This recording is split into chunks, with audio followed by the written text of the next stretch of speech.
बाबा बितेको आज 16 दिन भयो है। हजुर। बाबा बितिसकेपछि क्रियामा बसिरहेको छोरा होइन, जब क्रिया सकियो तब तपाईँ बाहिर आउनु, बाहिर आइसकेपछि एकाएक समाजसेवामा लाग्नु, यो बाबाको प्रेरणा।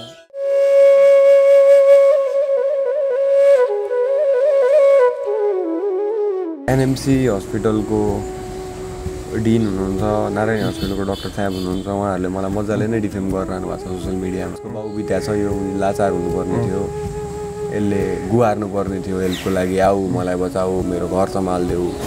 तर यो त उभिएर ढिट भएर कुरा गरिरहेछ। यो किन 2 दिनभित्रै यस्तो स्ट्रङ भएर निस्किरहेछ, किन यसको भोइस बोल्ड छ, यसको आवाज किन कामिरहेको छैन, यसलाई डर किन लागिरहेको छैन, यसलाई आफ्नो मम्मीको डर किन छैन, यसलाई गुन्डाको डर किन छैन, यसले आफ्नो बाउलाई नै माया गर्थेन कि क्या हो होइन। बाउ भन्दाखेरि यसको बोली किन लड्खराइरहेको छैन होइन, यसले स्क्रिप्ट हेरेर बोलिरहेछ भन्नुभएको छ बसरुद्दिन अन्सारी सरले मलाई। म सरलाई के भन्न चाहन्छु भने, सर म जे पाए त्यही बोल्न चाहन्न, त्यही भएर म स्क्रिप्ट हेरेर बोल्छु होइन। न त म बसरुद्दिन अन्सारी हो, न त देशको प्रधानमन्त्री, जसले जे मन लाग्यो त्यही भट्टा छ क्या। वीरगन्जमा बजारमा सम्भवतः त्यो बजारको इलाका आसपासमा थियो होला राष्ट्रिय झन्डा, जुन जहिले फरफराइरहन्छ होइन। उक्त झन्डा च्यातिएको छ, फाटेर अथवा पुरानो भएर होइन, त्यो च्यातिएको भन्ने खबर आए लगत्तै तपाईँहरूको टिम गएर नयाँ झन्डा राख्नुभयो भन्ने कुरा पनि आएको थियो होइन। यस्तो सर, हामीलाई चाहिँ सानो झन्डा चेन्ज गर्न दिइयो होइन, ठुलो झन्डा चेन्ज गर्न दिइएन होइन। किनभने त्यो ठुलो झन्डा चाहिँ कुनै एउटा पार्टिकुलर पोलिटिसियनको जत्था रहेछ होइन, त्यहाँ चाहिँ उहाँको कपिराइट रहेछ, त्यो झन्डा उहाँले इस्टाब्लिस गर्नुभएको रहेछ। त्यो झन्डा पनि अहिले च्यातिएको छ, अहिले त्यहाँ झन्डा छैन कुनै पनि, झन्डै छैन। नेपालको राष्ट्रिय झन्डा त्यहाँ छैन। बोर्डरमा नेपालको गेटवेमा वीरगन्जको बोर्डरमा नेपालको झन्डा छैन सर अहिले। तपाईँलाई त्यो चेन्ज गर्न दिएन? एउटा पोल मिडल फिङ्गर जसरी मात्रै त्यहाँ उभिरहेको छ, जसले चाहिँ सोसाइटीलाई भनिरहेछ, गभर्मेन्टलाई भनिरहेछ कि तिमीहरूले यो देशलाई फकानिसक्यो भनेर। मेरो बाबा मैले चिने मान्छेहरूमध्ये चाहिँ सबसे नै अनेस्ट, इन्डिपेन्डेन्ट, अनि कसैको अगाडि खासै हात फैलाउने नफैलाउने, कसैको अगाडि झुक्न पर्ने अवस्था नआओस्, आफ्नो बोली वचनले गर्दाखेरि परिवारलाई केही हानि र क्षति नहोस्, आफ्नो बालबच्चाहरू सुरक्षित हुन्, राम्रो पढुन्, राम्रो गरून्। अनि मेरो बाबा चाहिँ गाउँबाट केही पनि लिएर नआएर अनि अहिले हाम्रो यहाँ घर छ, अनि त्यसपछि 1-2 ठाउँमा जग्गाहरू छ, हामी वेल अफै छौँ। बाबाले धेरै गरिदिनु भयो तपाईँहरूको लागि नै गरेर जानुभएको छ। दर्शकहरूलाई पहिले यो भिडियो देखाउन चाहे, यो हेर्नु त, यो भिडियो तपाईँले आफै निर्माण गर्नुभएको होइन त, तपाईँको ठाउँको तपाईँलाई देखाउँदैछु जितपुरको सबसे प्रदेश नम्बर 2 कै सबसे महँगो टोयलेट। आउनुहोस् आउनुहोस्, यो रहेको छ 2 बिघामा मुतिरहेछन् जितपुरवालाहरू। तपाईँ हेर्न सक्नुहुन्छ, फ्रुटी यही जङ, मुत यही जङ, सब कुरा यही जङ। कति सफा छ यो इन्भाइरोमेन्ट। जितपुर नगरपालिकाको साइडमा रहेको छ यो। जितपुर नगरपालिकाले आएर यहाँ मुतेर जान्छ र जितपुर नगरपालिकाले त नगरपालिकामा समेत खगिरहेछ। के गर्नुहुन्छ? यही छ देशको अवस्था। मलाई चाहिँ अब्जर्भेसनल कमेडी लास्टै नै मनपर्छ, अनि अब्जर्भेसनल कमेडी मन परे हुनाले चाहिँ मैले कुराहरू अब्जर्भ गरेर त्यसको वरिपरि केही लेख्न खोज्छु, केही सोच्न खोज्छु, सो त्यसरी नै आएको हो। तपाईँ यही टोयलेट हो 5 करोडको? हजुर। अहिले त यहाँ बाख्राले पिसाब हेरिरहेछन् हो, अघि पछि कसले गर्छ यहाँ पिसाब? यो लकडाउन छ, लकडाउन खोलेपछि मान्छेहरू पिसाब गर्छ, अहिले बख्राहरू गरिरहेछ। ए लकडाउन खोल्यो भने मान्छेहरूले पिसाब गर्ने ठाउँ हो यो? लेडिज जेन्ट्स सबै। यहाँ आउँदाखेरि तपाईँले मास्क र पिपी केहीले काम गर्दैन, सिधै हेलमेट लगाएर आउनुपर्छ, ठिक छ? किनभने जब तपाईँको युरिन र त रजनीगन्धाको त्यो मिक्सचर हुन्छ नि, त्यहाँबाट मिथिन ग्यास निस्किन्छ। अझ पोटासियम साइनाइड भन्दा पनि आदमी सुनके सुझाइ डरे पर्छ। भाइको इच्छा लाग्दा सुलक्छ सुन्दैन पनि। त्यहाँ त बोल्न खोज्नेहरूको मुख बुझिन्छ। ठिक छ सर, मजाले नै मैले एक मान्छे चिनेको छु, मैले एक मान्छे बुझाएको छु क्या। यो सबै नै कुराहरू मेरो दिमागमा वेल रेकर्डेड छ होइन, मैले रिटन डकुमेन्ट राखिरहेको छु। म सबै मान्छेमाथि केस फाइल गर्नु पऱ्यो भने म गरिदिन्छु कि, म पछि हट्दिनँ क्या। अनि म केस हार्छु मलाई थाहा छ होइन, तर त्यो उजुरीले उहाँहरूको एन्टायर करियरमा, प्रमोसनमा लगायतका कुराहरूमा कतिको इन्ट्रेन्स गर्छ त्यो उहाँहरूलाई पनि थाहा होला, मलाई पनि थाहा छ क्या। यत्रो सरकारले त केही गर्न सकेको छैन, जहाँ अब एकजना व्यक्ति आदर्श मिश्रले के गर्न सक्छ भनेर धेरैले भनिरहेछन्। तपाईँप्रति हाँसी पनि रहेछन् कतिपयहरू, जसले यो कुरा बुझिरहेछन्। मेडिकल म पनि त्यो कुरा एकदमै बिलिभ गर्छु, आदर्श मिश्रले केही पनि गर्न सक्दैन होइन। तर आदर्श मिश्र एक्लै चाहिँ छैन, सरकार भनेको मान्छे हो, मान्छेहरू नै हो। अनि रिप्रेजेन्टेटिभ फरक होला, बोल्ने मान्छे फरक होला, टाउकोहरू फरक होला, तर हाँगाबिगा खुट्टा नङ्ग्रा औँलाहरू त्यही नै हुन्। अहिले विनोद मिश्र फाउन्डेसन खोल्नुभयो होइन, यसको स्थापना गर्नुभयो, कानुनी रूपमा यो दर्ताको प्रोसेसमै छ, छिटै त्यो पनि होला। यसको मुख्य उद्देश्य चाहिँ के रहनेछ, के का लागि यो फाउन्डेसन खोलियो? हामीले अहिले चाहिँ हामीले सकेसम्म सबै नै पेसेन्टहरूलाई हेल्प गर्न खोजिरहेको छौँ होइन। क्यान्सर पेसेन्टहरू, टाउकोमा चोट लागि आओस्, एउटा सिटामोलदेखि लिएर ट्रान्सप्लान्टसम्म कुराहरू एक्सेसिबल होस् होइन। 5 वर्ष लाग्ला, 10 वर्ष लाग्ला होइन। सर के मधेसीको कुरा गर्नुहुन्छ तपाईँ? म अस्ति एउटा सुन पसलमा सामान किन्न जाँदाखेरि त्यो सुन पसलको दाउले मलाई त चपुर मन पर्दैन यार, त्यहाँ त मधेसीहरू हुन्छ, मलाई मधेसीहरू मन पर्दैन भन्ने हुनुहुन्थ्यो क्या। त्यो मान्छे सिमरामा बस्छ क्या, त्यसको वरिपरि हेऱ्यो भने मधेसी नै मधेसी छ क्या होइन। सो एउटा पहाडी समुदायको मान्छेलाई त्यो भन्ने कन्फिडेन्स र त्यो भन्ने आँट कहाँबाट आइरहेछ क्या? कसले दिइरहेछ त्यो कन्फिडेन्स कि त्यसले खुलेर भनिरहेछ मलाई मधेसीहरू मन पर्दैनन्, मधेसी बसेको ठाउँ मलाई मन पर्दैन, तेरो घर मधेसीले गरेर चलिरहेछ। यही ठाउँमा पनि रङ्ग विभेद छ है, लास्टै नै धेरै छ सर। सिमराका मान्छेहरू अति नै रेसिस्ट छन् क्या। तर त्यही सिमरामा तपाईँले हिजो राहत वितरण गर्नुभयो, खाद्यान्न लगेर पुर्याइदिनु भयो घर घरमा। किनभने म रेसिस्ट छैन नि त सर। मलाई बदला लिनु छैन कोहीसँग।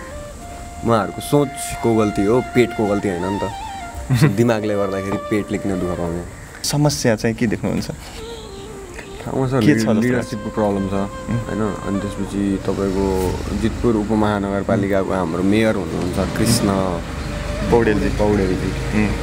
उहाँलाई चाहिँ के लाग्छ भने उहाँ जितपुर सिमरा उपमहानगरपालिकाको मेयर होइन, उहाँ सिमराको मात्रै मेयर हो जस्तो लाग्छ। तपाईँ कमेडी च्याम्पियनमा जाँदाखेरि एकजना जजबाट अपेहेलित हुनु पर्यो। धेरैजना मान्छेले चाहिँ मलाई के भन्नुभएको छ भने यो भिडियोमा कहाँ छ कुरा, उहाँले चाहिँ खास बिहाइन्ड द सिन भन्नुभएको त्यो कुरा। बिहाइन्ड द सिनमा चाहिँ भन्नुभएको है, त्यही भएर त्यो कुरा छैन त्यहाँ भिडियोमा।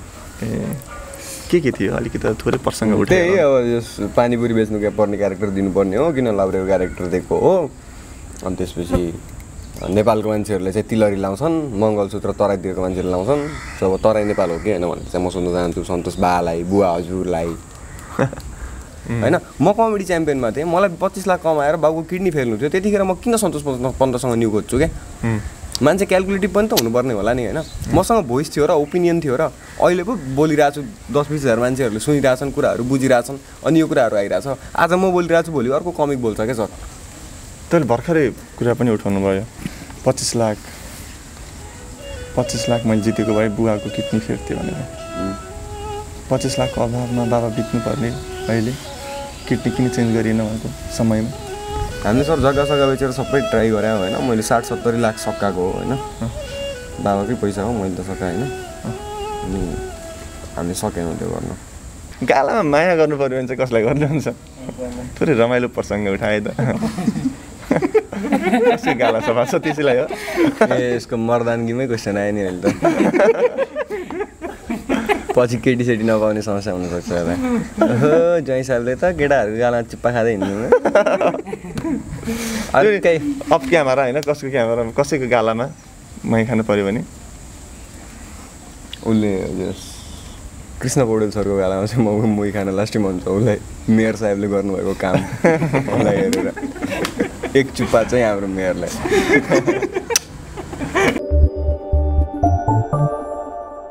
धन्यवाद सर। अहिले कस्तो चलिरहेको छ दिनहरू? एकदमै रमाइलो। 2 दिनदेखि तपाईँ पनि हुनुहुन्छ, थाहा होला तपाईँलाई। गाडीको एसी बिग्रेपछि दिनहरू कस्तो चल्छ भनेर। गर्मी छ है एकदमै। मेरो गाडीको एसी बिग्रेछ त्यसमा पनि। 2 दिनदेखि म तपाईँहरूसँगै छु होइन। सामाजिक कार्यमा तपाईँहरूसँगै हातेमालो मैले पनि गरेको छु होइन। यो सामाजिक कार्य तपाईँले गरिरहँदा यो सोच विचार कहाँबाट आयो सामाजिक कार्य गर्नुपर्छ भन्ने? यसको मेन मोटिभेसन चाहिँ बेरोजगारीबाट आएको हो। अनि बेरोजगारलाई समाजले दिएको जुन एउटा संज्ञा छ, यिनीहरू काम नलाग्ने मान्छेहरू हुन् भनेर। अनि धेरै समयदेखि अब के भइरहेको छ भने तपाईँको जितपुरमा लास्टै ठुलाबडा मान्छेहरू छन् होइन, तर जितमा केही पनि भएको छैन क्या। बाटो समेत बन्न सकेको छैन होइन। नेपालभित्र पनि रहेर नेपालभित्र नरहेको जस्तो फिल गर्ने यो ठाउँको नागरिकहरूलाई चाहिँ कसरी मोटिभेट गर्न सकिन्छ, कसरी कनेक्ट गर्न सकिन्छ, कसरी हेल्प गर्न सकिन्छ, त्यो मात्रै गर्न खोजिरहेको हामीले। तपाईँ आजभोलि रातिमा उठेर कतै जानुहुन्छ अरे अस्पतालतिर? त्यो सुनेको मैले, साथीहरूले भन्दै हुनुहुन्थ्यो। तपाईँ हिजो पनि राति उठेर जानुभयो अस्पतालतिर। खासमा तपाईँ अस्पताल चाहिँ राति उठेर जानुपर्ने अवस्था किन आइरहेछ? मोबाइलमा पनि धेरै फोनहरू आउँछ, तपाईँ तुरुन्त जानुहुन्छ। खुलाइदिनु न थोरै।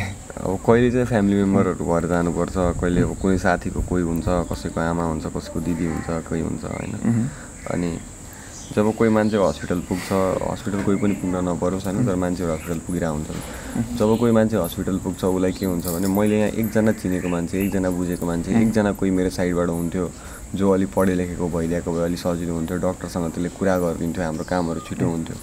सो म गएर यदि डक्टर 2 मिनट छिटो आइपुग्न मिल्छ अथवा मसँग कुनै डक्टरको कन्ट्याक्ट छ, मैले त्यो डक्टरलाई फोन गरेर त्यो पेसेन्टलाई त्यो डक्टरले भेटेर असिस्ट गरिदिन मिल्छ भने त्यो हेल्प किन नगर्ने भनेर हामी चाहिँ लागि परेको छौँ।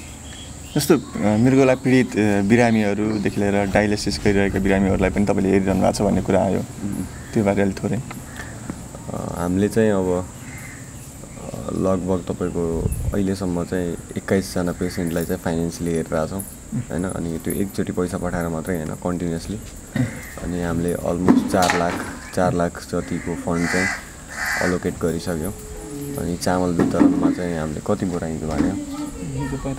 45बाट 5 चामल बाँड्यौँ, 15 केजीको बोरा विथ 1 केजी सोयाबिन, 1 केजी दाल अनि 1 लिटर तेल, अनि त्यसपछि मास्क, अनि हामीसँग भएको ग्लोभ्सहरू हामीले बाँड्न सक्छौँ भने हामी त्यो नि बाँडिरहेछौँ। आज चाहिँ हाम्रो 120 बोरा चामल बाँड्ने प्लान छ। सो त्यो लगायतको कुराहरू भइरहेछ। यसको लागि बजेट कहाँबाट आइरहेछ? बजेट जनताबाट, पब्लिकले पठाएकै पैसा हो यो सबै नै, 1-1 रुपियाँ। अनि अब हाम्रो खर्च चाहिँ अब हामीले आफ्नो खाजा खर्च, पानी सानी यो सबै चाहिँ आफै नै म्यानेज गरिरहेछौँ। फन्डको पैसा हामीले त्यसको लागि युज गरिरहेको छैन। बाबा बितेको आज 16 दिन भयो है? हजुर। र बाबा बितिसकेपछि क्रियामा बसिरहेको छोरा होइन, जब क्रिया सकियो तब तपाईँ बाहिर आउनुभयो, बाहिर आइसकेपछि एकाएक समाजसेवामा लाग्नुभयो, यो बाबाको प्रेरणा हो? बाबाको प्रेरणा भन्दा पनि मेरो कोपिङ अफ मेकानिजम जस्तो लाग्छ मलाई होइन। अनि तपाईँको अब बाहिर हिँडियो, मान्छेहरूलाई भेटियो, कसैलाई हेल्प गर्न पाइयो भने चाहिँ मैले गरेको हेल्प उससँग पुगिरहेछ भने त्यसले मलाई मोटिभेटेड फिल गराइरहेछ होइन, मलाई आफ्नो बारेमा राम्रो फिल गराइरहेछ। अनि मान्छेहरूले मेरो बारेमा के सोचिरहेछन्, के भनिरहेछन्, त्यो ओपिनियन चाहिँ मलाई खासै नै मतलब चाहिँ छैन त्यो कुराको। जस्तो केही दिन अगाडिको एउटा घटना है, वीरगन्ज। तपाईँको साथीहरू हुनुहुन्छ है, तपाईँको ज्यानभन्दा पनि प्यार हो तपाईँको साथीहरू। तपाईँको जस्तो केही दिन अगाडिको एउटा घटना है, वीरगन्जमा बजारमा, सम्भवतः त्यो बजारको इलाका आसपासमा थियो होला, राष्ट्रिय झन्डा जुन जहिले फरफराइरहन्छ होइन, एउटा नेपालको शान, त्यसले गरिमा त्यसले बढाइरहेको छ होइन। जो भारतबाट आउने नागरिकहरूदेखि लिएर हरेकले त्यो झन्डालाई निहालिरहनु भएको हुन्छ। उक्त झन्डा च्यातिएको छ, फाटेर अथवा पुरानो भएर होइन, त्यो च्यातिएको भन्ने खबर आए लगत्तै तपाईँहरूको टिम गएर नयाँ झन्डा राख्नुभयो भन्ने कुरा पनि आएको थियो होइन। यस्तो सर, हामीलाई चाहिँ सानो झन्डा चेन्ज गर्न दिइयो होइन, ठुलो झन्डा चेन्ज गर्न दिएन होइन। किनभने त्यो ठुलो झन्डा चाहिँ कुनै एउटा पार्टिकुलर पोलिटिसियनको जत्था रहेछ होइन, त्यहाँ चाहिँ उहाँको कपिराइट रहेछ, त्यो झन्डा उहाँले इस्टाब्लिस गर्नुभएको रहेछ त्यो पोलिटिसियनजीले। नेपालको झन्डामा पनि त्यस्तो कपिराइट लाग्ने हुन्छ हुँदो रहेछ। अब उहाँको नाम चाहिँ श्री श्री श्री 105 प्रदीप यादवजी हो होइन। अनि प्रदीप यादवज्यूको भनाइ चाहिँ अब मैले हालेको झन्डा हो, सो मै चेन्ज गर्छु। भनेपछि त्यो झन्डा पनि अहिले च्यातिएको छ? अहिले त्यहाँ झन्डा छैन, कुनै पनि झन्डै छैन। आज लागेको छ कि छैन मलाई थाहा छैन होइन, तर हामी अस्ति भर्खरै एपिएफको पोस्टमा गएर आएको थियौँ, त्यो झन्डा खाली छ क्या।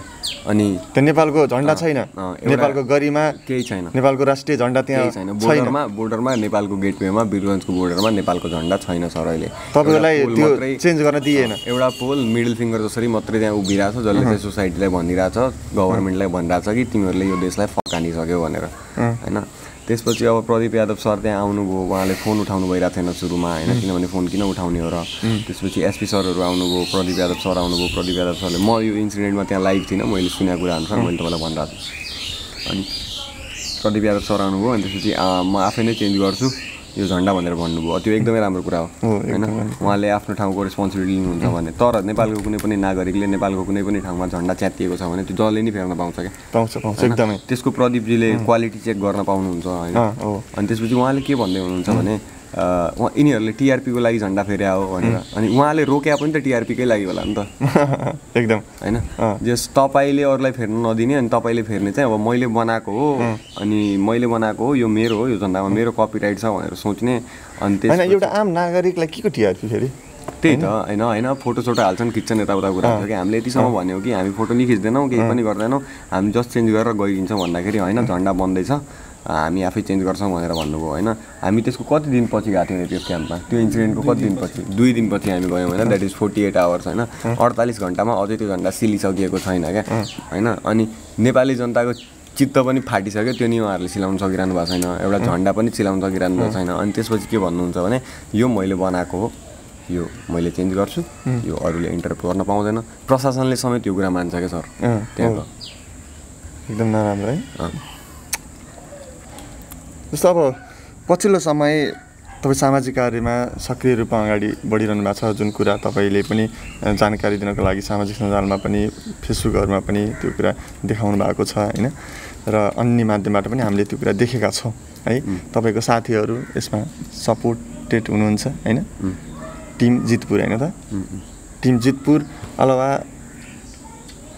अरू कसले यसमा साथ सपोर्ट गर्नुभएको छ हामीलाई एकदमै धेरै हेल्प गर्नुभएको चाहिँ फर्स्ट फेजबाट नै सानो पाइलाले हो होइन सानो पाइला चाहिँ वीरगन्जको एउटा टिम हो जसले चाहिँ लास्ट इयर कोभिडमा आई गेस 20 to 25 करोडको इन्भेस्टमेन्ट गरेको थियो वीरगन्जमा जुन चाहिँ प्रदेश नम्बर 2 सरकारले गरे भन्दा बेसी इन्भेस्टमेन्ट हो आइसोलेसनहरू उहाँले बनाएको हो यो इयर कोभिडमा उहाँहरूले 1 लाख मान्छेहरूलाई रासन बाँडिसक्नुभयो होइन त्यसपछि हामीले फर्स्ट बाँडेको चामल चाहिँ सानो पाइलाबाटै यहाँ आएको थियो त्यसपछि हामीले त्यो चामल यहाँ बाँडेको थियौँ अब तपाईँको त्यसपछि हामी नेपालको टिमहरू हुनुहुन्छ होइन सुदान गुरुङ दाई होइन विधान श्रेष्ठ दाई होइन उहाँहरू आफै पनि आफ्नो टिमसहितै गाडी लिएर यहाँ घरमा आउनुभएको थियो बाबाको श्राद्ध खाने दिन पनि आउनुभएको थियो खाएर नि जानुभयो उहाँहरूले होइन एकदमै लभिङ पिपल अनि उहाँहरूले हामीलाई एउटा प्रपर म्यानेजमेन्टमा कसरी रन हुने यो फाइनेन्सियल कुराहरूलाई कसरी मेन्टेन गर्ने ट्रान्सपेरेन्सी कसरी मेन्टेन गर्ने मान्छेसँग प्रेजेन्ट कसरी हुने होइन के प्रिकसन्सहरू अपनाउने राहत वितरण गर्दाखेरि पिपी लाउने कि नलाउने अथवा कतिजनाले लाउने बाँड्ने मान्छेले एटलिस्ट लाउनै पर्छ भन्ने लगायतका कुराहरू सो यो सबै नै कुराहरूमा काउन्सिलिङ त्यसपछि अब मेन्टल काउन्सिलिङ भयो होइन अनि कस्तो लेभलको प्रेसर आउँछ पछि गएर के हिन्ड्रेन्सेसहरू आउन सक्छ खुट्टा तान्ने मान्छेहरू बढ्दै जान्छन् त्यो कुराहरू बुझाएर सम्झाएर एउटा काउन्सिलिङ सेसन जस्तो गरेर अनि उहाँहरूलाई हामीले त्यसरी एसिस्ट गर्नुभएको छ तपाईँको बुवाको नामबाट पनि खुलेको छ फाउन्डेसन भर्खरै मात्र तपाईँको बुवाको मृत्यु पश्चात है यो फाउन्डेसनको नाम के छ विनोद मिश्रा फाउन्डेसन छ दर्ता हुने प्रोसेसमा छ 10-15 सुरुवाती चरणमै तपाईँले राम्रो काम गरेर अगाडि बढिरहनु भएको छ त्यही भएर चाहिँ हामीले अहिले फाउन्डेसनको नामबाट चाहिँ फन्ड उठाइरहेको छैनौँ किनभने दर्ता नभएको नामबाट फन्ड उठाउनु चाहिँ इलिगल हो सो हामीले दर्ता भएकै प्यान र भ्याट युज गरेर चाहिँ फन्ड उठाइरहेको छौँ so to make you people जस अब ओके यो जानकारीको लागि तपाईँले भनिदिनु भयो एकदम राम्रो पनि पछि हो होइन अब जस्तो तपाईँ कमेडी च्याम्पियन हो है काट त ठिक छ त्यही भयो अनि थाहा जस्तो तपाईँ कमेडी च्याम्पियनबाट अगाडि आउनु भएको दर्शकहरूले चिनेको तपाईँलाई है त्यसपछि अन्य कमेडी सोहरूमा पनि देखिनुभयो होइन आफैले पनि आफ्नो युट्युब च्यानल मार्फत धेरै रमाइलो गरेर होइन व्यक्तिहरूलाई हँसाएर होइन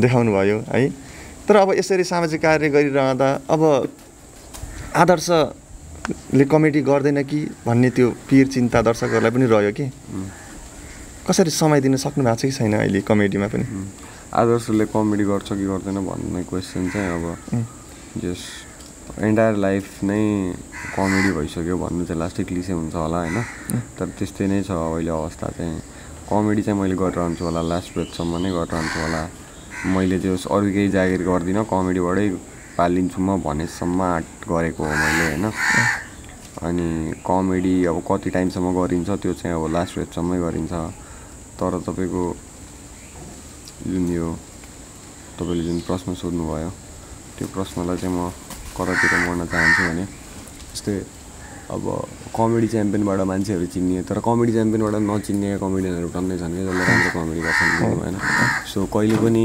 मान्छेले एउटा आर्टिस्टको इन्डिभिजुअल युट्युब च्यानल हुनैपर्छ क्या किनभने इन्डिपेन्डेन्टली आर्टिस्ट जति बलियो भयो कर्पोरेटले त्यति कम पेल्न पाउँछ क्या बुझ्नु भएन भोलि आएर त्यो होलसेल रेटमा किनिदिने 12,000मा एउटा भिडियो होइन 6वटा भिडियोको 72,000 भनेर 6जना कमिक किनिदिने त्यसपछि गोठालो खटा जसरी खटाउने यो चाहियो त्यो चाहियो यो पठा त्यो पठा फनी भयो फनी भएन जिन्दगीमा एउटा जोक आफू लेखेको छैन त्यसले मेरो कमेडी जज गरेर बसिरहेछ सो त्यस्तो कुराहरू छन् त्यो कुराहरू बिस्तारै इम्प्रुभ हुन्छ होला कि अब जस्तो अहिले पछिल्लो अवस्था हेर्ने हो भने दुनियाँलाई हँसाउने आदर्श मिश्रको जीवनलाई चाहिँ भगवान्ले अहिले हँसाए धेरैले भनिरहेछ त्यो स्टेटमेन्ट ट्रु होला टु सम एक्सटेन्ट म डिनाइ गर्दिनँ त्यस्तो छ अवस्था म अग्री गर्न सक्छु त्यो कुरालाई यति ठुलो दुःख आइपऱ्यो है घरमा त्यस्तै अब ठिकै छ अकल्पनीय नै भयो नि अकल्पनीय भन्दा पनि अब म चाहिँ अलिकति मेन्टली आफूलाई प्रिपेयर गरि नै रहेको थिएँ अनि त्यस इन्सिडेन्ट हुन्छ अनि मान्छेहरूको ठुलो ब्रेकडाउन हुन्छ अनि त्यसपछि एकैछिनमा उठाउँ हजुर आदर्श मिश्रलाई सामाजिक कार्य र कमेडी मध्ये एउटा रोज्नु पर्यो भने चाहिँ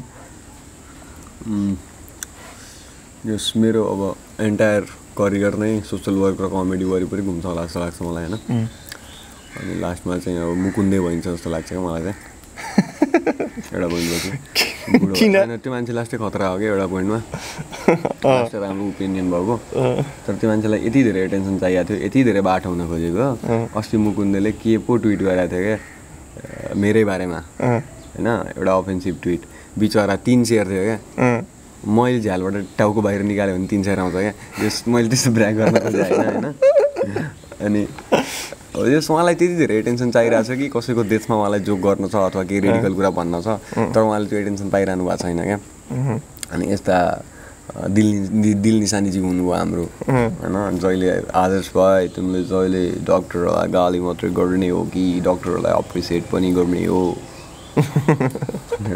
मैले डक्टरलाई अप्रिसिएट गरिरहेको छु त्यो डक्टरलाई थाहा छ निजी व्यक्तिको नाम लिइरहँदा पुण्य गौतम पनि छुट्नु भएन नि तपाईँलाई भेट्नै आउनुभयो त हामीले व्यक्तिहरूकै नाम लिइरहेको छौँ त्यही भएर उहाँको नाम नलिएको उहाँ चाहिँ व्यक्ति होइन व्यक्ति हो उहाँ महान व्यक्ति हो परमात्मा श्री श्री श्री 108 पुण्य गौतम जीसँग तपाईँको भेट भयो नि त यही घरमा आउनुभयो पुण्यजी होइन त्यो भेट कस्तो रह्यो त्यो पहिलो थियो एकदमै रमाइलो मलाई पुण्य गौतम मान्छे लास्टै नै मनपर्छ क्या जस बानी बेहोरा मात्रै मन पर्दैन तर मान्छे चाहिँ लास्टै खतरा आयो मनपर्छ चाहिँ के मान्छे मनबाट बानी बेहोरा मन पर्दैन बानी बेहोरा मनै पर्दैन यस मलाई त्यस्तो धेरै फेसिनेटिङ लागिरहेको हुँदैन पुण्य दाइको बिहेभियरल कुराहरू तर लाइक मनबाट चाहिँ एकदमै सफा हुनुहुन्छ सुषमा हुनुहुन्छ अनि मलाई उहाँको एकदमै अप्रिसिएट गर्न मन लागेको कुरा चाहिँ भोक्याबुलेरी लास्टै राम्रो छ क्या उहाँको नेपालीको होइन व्याकरण भयो त्यसपछि शब्द छनौट होइन अनि त्यसपछि कहिलेकाहीँ चाहिँ अब मेरो एक्सको क्षमा जस्तो घटिया कामहरू नि गरिदिनुहुन्छ होइन तर त्यो ठिकै छ अब for given for him because धेरै मान्छेलाई इन्टरटेन गर्नुभएको छ क्या एटलिस्ट भाइरल बाबा भन्दा बेटर वेमा इन्टरटेन गर्नुभएको छ सो तपाईँहरू उहाँलाई भेटिरहँदा सहकार्यसँगै गरौँ लाग्ने व्यक्ति अथवा सहमित्र सहपाठी जस्तो लाग्ने व्यक्ति जस्तो महसुस त भएन नि किनकि उहाँले पनि हँसाउनु भएको छ पछिल्लो समय धेरैलाई त्यस्तो भएन सर यस्तो हो जस्तै जोकमाथि हाँस्नु र तपाईँमाथि हाँस्नु चाहिँ दुईवटा फरक कुरा हो क्या भनेपछि पुण्यमाथि हाँसिरहेको थियो मान्छेहरू चाहिँ त्यही छन् नेपालमा त्यही नै गरिरहेको छन् मान्छेहरूले पुण्य गौतममाथि नै हाँसायो क्या मान्छेहरूले पुण्य गौतमको जोकमाथि हाँसाएन क्या पुण्य गौतम मान्छेहरूलाई के लाग्छ भने पुण्य गौतम चाहिँ मभन्दा तल छ त्यही भएर मलाई उचालेर यति माथि पुर्याउँछु कि यसलाई रियलाइजेसन नहोस् होइन अनि त्यस उचालेर पछाडि कोसिस त्यही नै हो अनि पुण्य दाइले त्यो कुरा बुझ्नु नै भएको छ होला क्या किनभने उहाँ जतिको तीक्ष्ण मान्छेले त्यो कुरा नबुझ्ने चान्सै छैन उहाँले त्यो लेभलमा विचार गर्नु नै भयो होला सो त्यो त उहाँको कुरा हो उहाँले कसरी एक्ट गर्नुहुन्छ कसरी रेस्पोन्ड गर्नुहुन्छ पुण्यजीसँग तपाईँको भेट हुँदा होइन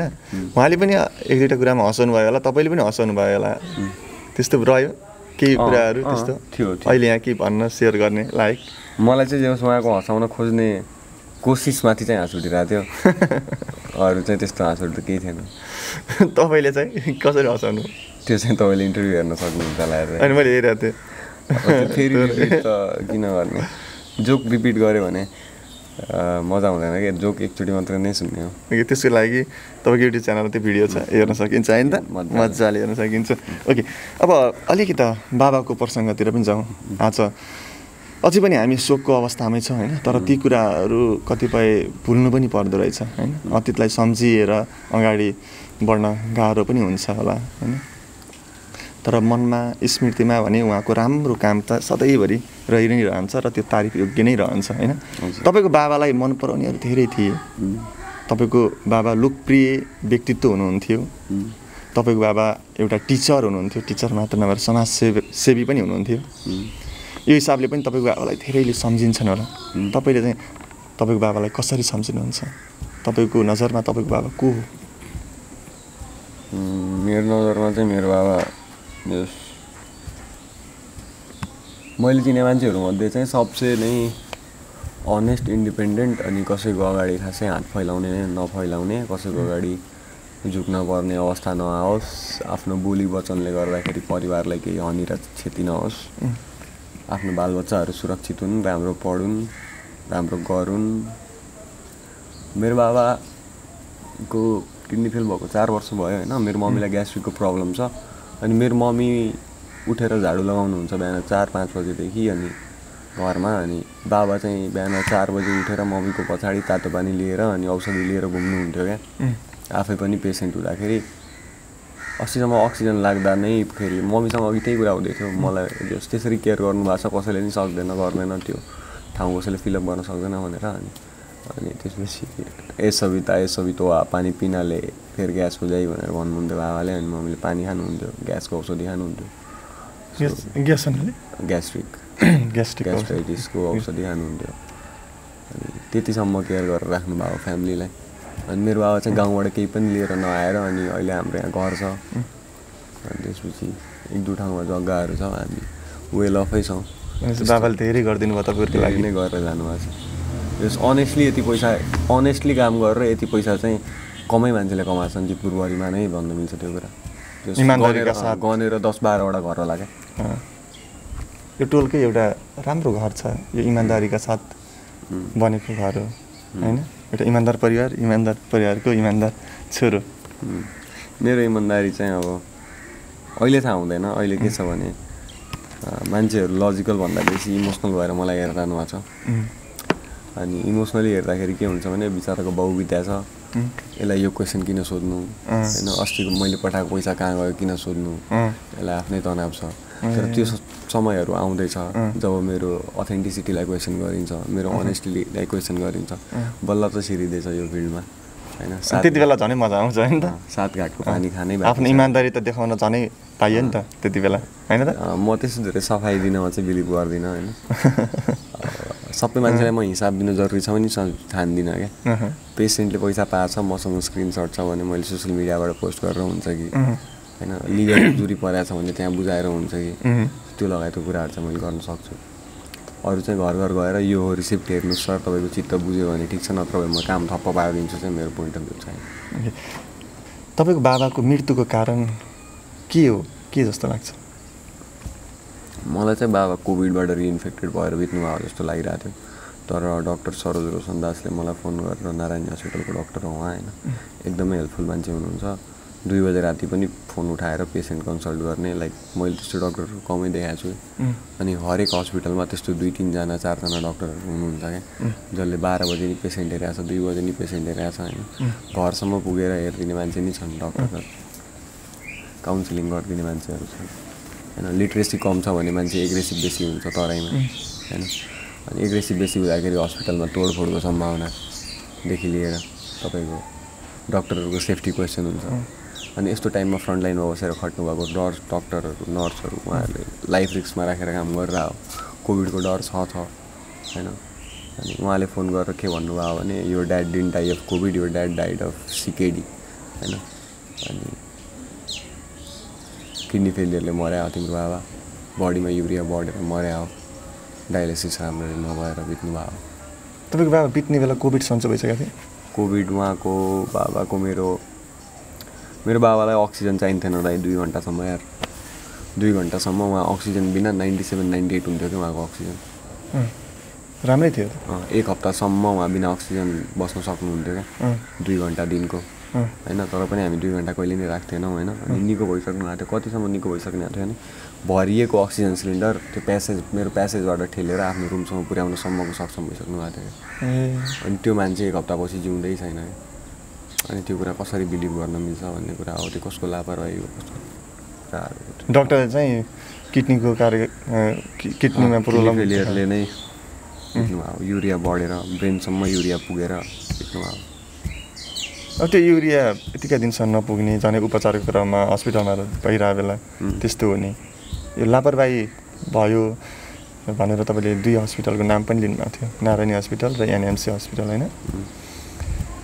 थोरै लापरवाहीको बारेमा पनि भनिदिनु। अब एनएमसी हस्पिटलको डिन हुनुहुन्छ, नारायणी हस्पिटलको डाक्टर साहब हुनुहुन्छ, उहाँहरूले मलाई मजाले नै डिफेम गरिरहनु भएको छ सोसियल मिडियामा। अनि हाम्रो समाजको एउटा परिवेश के छ भने यसको बाहुविद्या छ, यो लाचार हुनुपर्ने थियो, यसले गुहार्नु पर्ने थियो हेल्पको लागि, आऊ मलाई बचाऊ, मेरो घर सम्हालिदेऊ। तर यो त उभिएर ढिट भएर कुरा गरिरहेछ। यो किन 2 दिनभित्रै यस्तो स्ट्रङ भएर निस्किरहेछ, किन यसको भोइस बोल्ड छ, यसको आवाज किन कामिरहेको छैन, यसलाई डर किन लागिरहेको छैन, यसलाई आफ्नो मम्मीको डर किन छैन, यसलाई गुन्डाको डर किन छैन, यसले आफ्नो बाउलाई नै माया गर्दैन कि क्या हो होइन। बाउ भन्दाखेरि यसको बोली किन लड्खराइरहेको छैन होइन। यसले स्क्रिप्ट हेरेर बोलिरहेछ भन्नुभएको छ बसरुद्दिन अन्सारी सरले मलाई।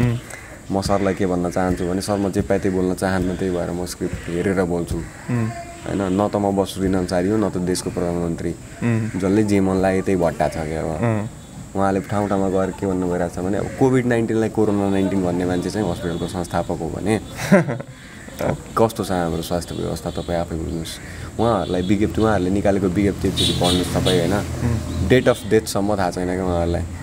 पेसेन्ट कुन दिन बितेको त थाहा छैन। अनि पेसेन्टलाई हामीले जाँच्यौँ, डायलिसिस मैले मिलाएँ भनेर भन्नुहुन्छ तपाईँ। 2 हप्ता 3 हप्ताभित्र 36 देखि 38वटा किडनी पेसेन्ट मरेका छन् क्या एनएमसी हस्पिटलमा मात्रै होइन। यो न्युजहरू छ, यो न्युजहरूलाई दबाइँदैछ, लुकाइँदैछ किन त नि। डोनेसनमा पढ्न आएको स्टुडेन्टहरूसँग होइन पैसा लिइन्छ, ठिक छ, डोनेसनमा पढ्न आएको अरे तिनीहरू। सरकारबाट लिएर आएको स्कलरसिपबाट पढ्न आएको स्टुडेन्टसँग किन 12 देखि 20 लाख रुपियाँ मागिरहेछ, कसले गरिरहेछ त्यो भरपाई। अनि त्यो 12 देखि 20 लाख रुपियाँले चाहिँ अब प्रधानमन्त्रीको के अरे स्विजरल्यान्डको अथवा बाहिरको थाइल्यान्डको तपाईँको भ्रमण स्पोन्सर हुने, एउटा किसानले घरमा त्यो सिँचाइ गरेर कमाएको पैसा तिरेर त्यसको छोरा नाम निकालेर आएको छोरा त्यसले पैसा तिरेर घर जग्गा बेचेर ल्याएर अनि त्यसपछि त्यो पैसाले चाहिँ प्रधानमन्त्रीको किडनी ट्रान्सप्लान्टको टुर स्पोन्सर हुने र त्यो पैसाले चाहिँ तपाईँको किडनी फेरिने होइन। त्यसरी भइरहेछ। प्रधानमन्त्रीजीलाई त यो कुराको बाल छैन नि त। एनएमसीले स्पोन्सर गर्यो, ओहो दामी छ यो, कडा उहाँलाई कनेक्सन बनाउनु थियो, पावरमा आउनु थियो, पावर कलेक्ट गर्नु थियो, जसलाई नि गर्न मन लाग्छ। मसँग पैसा भएको म फेरिदिन्थेँ प्रधानमन्त्रीको किडनी, किनभने देशको प्रधानमन्त्री हो, गहना हो, भ्यालुएबल छ, हामीलाई थाहा छ होइन। तर त्यो पैसा आइ कसरी रहेछ, त्यसको स्रोत के हो होइन। जस्तै अब तपाईँले गुन्डासँग त डाकुसँग हत्यारासँग त के अरे फन्ड लिएर त काम गर्नु हुँदैन नि त। इलिगल फन्डिङ हो नि त त्यो होइन। अनि मैले यसमा कसैलाई गुन्डा, कसैलाई हत्यारा, कसैलाई डाकु भन्न खोजेको छैन होइन। कट नै गरिदिँदा हुन्छ होला यो गुन्डा डाकु हत्यारावाला चाहिँ। त्यो पैसाको फन्डिङ कहाँबाट आइरहेछ भन्ने कुरा नि हो कि। एउटा किसानको सिँचाइको पैसाले होइन किडनी मृगौला फेरिन्छ प्रधानमन्त्रीको भने होइन। कतिसम्मको दुःख दिइरहेछ त्यो मान्छेले जनतालाई होइन। कसरी एक्सेप्ट गर्न सकेको त्यो स्पोन्सरसिप। त्यसपछि अरू लगायतका टन्नै कुराहरू छन् सर। अब नारायणी हस्पिटलमा अहिले नयाँ मेसु आउनुभएको छ, नयाँ एडमिनिस्ट्रेटिभ मान्छेहरू आउनुभएको छ। डाक्टर वीरेन्द्र प्रधानसँग मैले कुरा गरेँ अस्ति। उहाँ एकदमै नै पोजिटिभ खालको मान्छे हुनुहुँदो रहेछ क्या। उहाँको घर वीरतामा छ। उहाँले यस्तो राम्रो तरिकाले मलाई एक्सप्लेन गर्नुभयो नि नारायणीको अवस्था। उहाँले भन्दै हुनुहुन्थ्यो कि आजबाट 58 वर्ष अगाडि नारायणी हस्पिटलमा उहाँ जन्मेको हो क्या। त्यो हस्पिटलमा आज उहाँ काम गर्दै हुनुहुन्छ, एडमिनिस्ट्रेसन हेर्दै हुनुहुन्छ होइन। अनि 58 वर्ष अगाडि नारायणी हस्पिटल जन्मिँदाखेरि उहाँको डेलिभरी उहाँको मम्मीको डेलिभरी चाहिँ मैले ठ्याक्कै टर्म बिर्सेँ क्या। सेरो के को थियो सिजेरियन डेलिभरी भएको हो होइन। अनि आजदेखि 58 वर्ष अगाडि वीरगन्जमा सिजेरियन डेलिभरी हुन्थ्यो भने आज चाहिँ बच्चा अड्केर किन मरिरहेछ क्या नारायणी हस्पिटलमा। त्यस्तो कुराहरू किन आइरहेछ भनेपछि अस्पतालमा होइन हस्पिटलहरूमा धेरै लापरवाही छ लापरवाही छ सर, राम्रै मात्रामा छ। अनि जुन डक्टरहरूले डिफेन्ड गर्न खोज्नुहुन्न हस्पिटलहरूलाई जबरजस्ती, जुन डक्टरहरूले हस्पिटलहरूको विरुद्ध बोल्नुहुन्छ उहाँहरूको जागिर खतरामा आउँछ सर। उहाँहरूलाई धम्काइन्छ, डराइन्छ, आवाज चुप गर्न लगाइन्छ। तपाईँको बाबाको मृत्युको कारण पनि तपाईँले मुख्यतः लापरवाही भनेर तपाईँले भनिरहनु भएको छ, लापरवाही नै हो भन्नुभएको छ, मेडिकलले जेसुकै भन्नुहोस् होइन। मुख्य लापरवाही चाहिँ कहाँनिर देख्नु भएको छ? मुख्य लापरवाही सर सुरुदेखि नै मेरो बाबालाई कसैले पनि देखेर यो मान्छे किडनी पेसेन्ट हो भनेर भन्न सक्दैन क्या, त्यतिसम्मको हेल्दी मान्छे हो क्या। त्यहाँ भएको मान्छेहरू मध्ये नै मेरो बाबा सबसे हेल्दी मान्छे हो क्या। मेरो बाबालाई लिफ्ट नभएको बेला 3 तल्ला चढ्न अलि गाह्रो हुन्थ्यो, तर उहाँ चढ्नुहुन्थ्यो क्या सर, त्यतिसम्मको सक्षम हुनुहुन्थ्यो क्या। मेरो बाबा मङ्गलबार डायलिसिस गराएर बुधबार स्कुल जानुहुन्छ कि यही स्कुटर लिएर, त्यही स्कुटर बोकेर मेरो बाबा होइन। बुधबार जानुहुन्छ, बिहिबार जानुहुन्छ, शुक्रबार डायलिसिस गराएर आएर फेरि आइतबार जानुहुन्छ क्या स्कुल। मेरो बाबाले डायलिसिसको दिन बाहेक एक दिन नि स्कुल डिले गर्नु भएको छैन क्या। अनि मेरो बाबाको ठाउँमा अर्को एकजना टिचर राखेर मेरो बाबाको तलब डिडक्ट गरेर होइन, किनभने अब मान्छे प्रेजेन्ट छैन भने त्यसको क्लासेसहरू कसले लिइरहेछ होइन, मेरो बाबाको तलबबाट डिडक्ट गरेर त्यो मान्छेलाई पे गरेर अनि त्यसपछि स्कुललाई कुनै हानि नहोस्, कुनै नोक्सानी नहोस् भनेर बाबाले हेरेर घरबाट हिसाब किताब हेरेर अफिसमा पुगेर स्याटरडे अफ डेजहरूमा काम गर्नु भएको छ क्या। दसैँको 13 दिन बिदा हुन्छ, 10 दिन बिदा हुन्छ, मेरो बाबा अफिसमा भेटिनुहुन्थ्यो कि जहिले पनि नगौल स्कुलको। जस्तो हस्पिटलले यस्तो नगरिदिएको भए सायद मेरो बाबा बाँच्नुहुन्थ्यो कि भन्ने के? हेर्नु सर, लापरवाही चाहिँ डे 1 देखि नै भइरहेको हो होइन। लास्ट इयर तपाईँको के भएको थियो भने नारायणीले कोभिड वार्ड डिक्लेयर गर्दाखेरि नारायणीको नन कोभिड पेसेन्टहरूलाई चाहिँ एनएमसीमा ट्रिट गर्ने अनि एनएमसीको कोभिड पेसेन्टहरूलाई चाहिँ नारायणीमा ट्रिट गर्ने भनेर एउटा उहाँहरूको राम्रो अलायन्स भनेको थियो होइन। यसपालि चाहिँ त्यो कुरा नभएर नै यो सबै कम्प्लिकेसन आएको हो क्या। उताको जिम्मा यताकोले लिँदैन, यताको जिम्मा नै हो, उसले मेरो पेसेन्ट गर्दैन म किन गर्ने जस्तो कुराहरू आउनु थाल्यो क्या।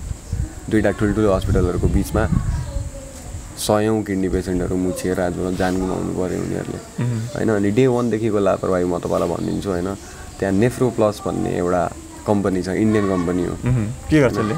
अनि त्यो कम्पनीले चाहिँ डायलिसिस मेसिनहरू प्रोभाइड गर्छ होइन नेपालमा। अब इन्डियन कम्पनीसँग टाइअप छ होइन। अब त्यहाँ कमिसन के कति कुरा छ मलाई थाहा छैन होइन। तर एउटा डायलोजरको कस्ट अलि महँगै पर्छ, जे होस् 2025 कति पर्छ मलाई थाहा छैन एक्ज्याक्टली होइन पर्छ।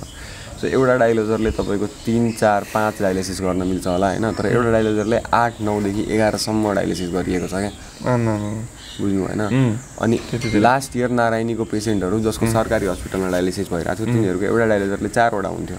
तर जब उहाँ त्यता कोभिड वार्ड बन्यो र यता चाहिँ नन कोभिड पेसेन्ट डायलिसिस भयो, नारायणीको पेसेन्टहरू यता आए होइन। त्यसपछि नारायणीको पेसेन्ट यता आउँदाखेरि तपाईँको तिनीहरूले एनएमसीमा आए। एनएमसीमा तपाईँको एउटा डायलिजरले 8 चोटि डायलिसिस गरिदियो।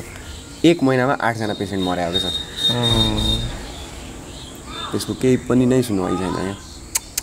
चरम लापरवाही भयो। अब के हो थाहा छैन सर मलाई। अब म यसै पागल भएर डक्टरहरूलाई मैले हस्पिटललाई गाली गरे हो, मैले डिफेम गरे हो भने ठिक छ गर्नुहोस्, तपाईँहरूलाई जे गर्न मन लाग्छ गर्नुहोस्। सबै उहाँहरूको छ क्या सर, शासन प्रशासन सबै नै कुरा।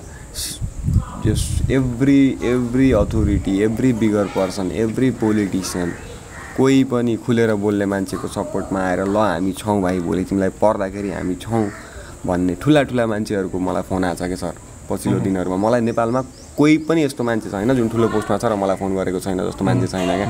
तर अस्ति सौरभ शाह 6 दिन जेल पर्दाखेरि त्यो मान्छेहरूले मेरो फोन उठाएको थिएनन् क्या, बुझ्नुभयो।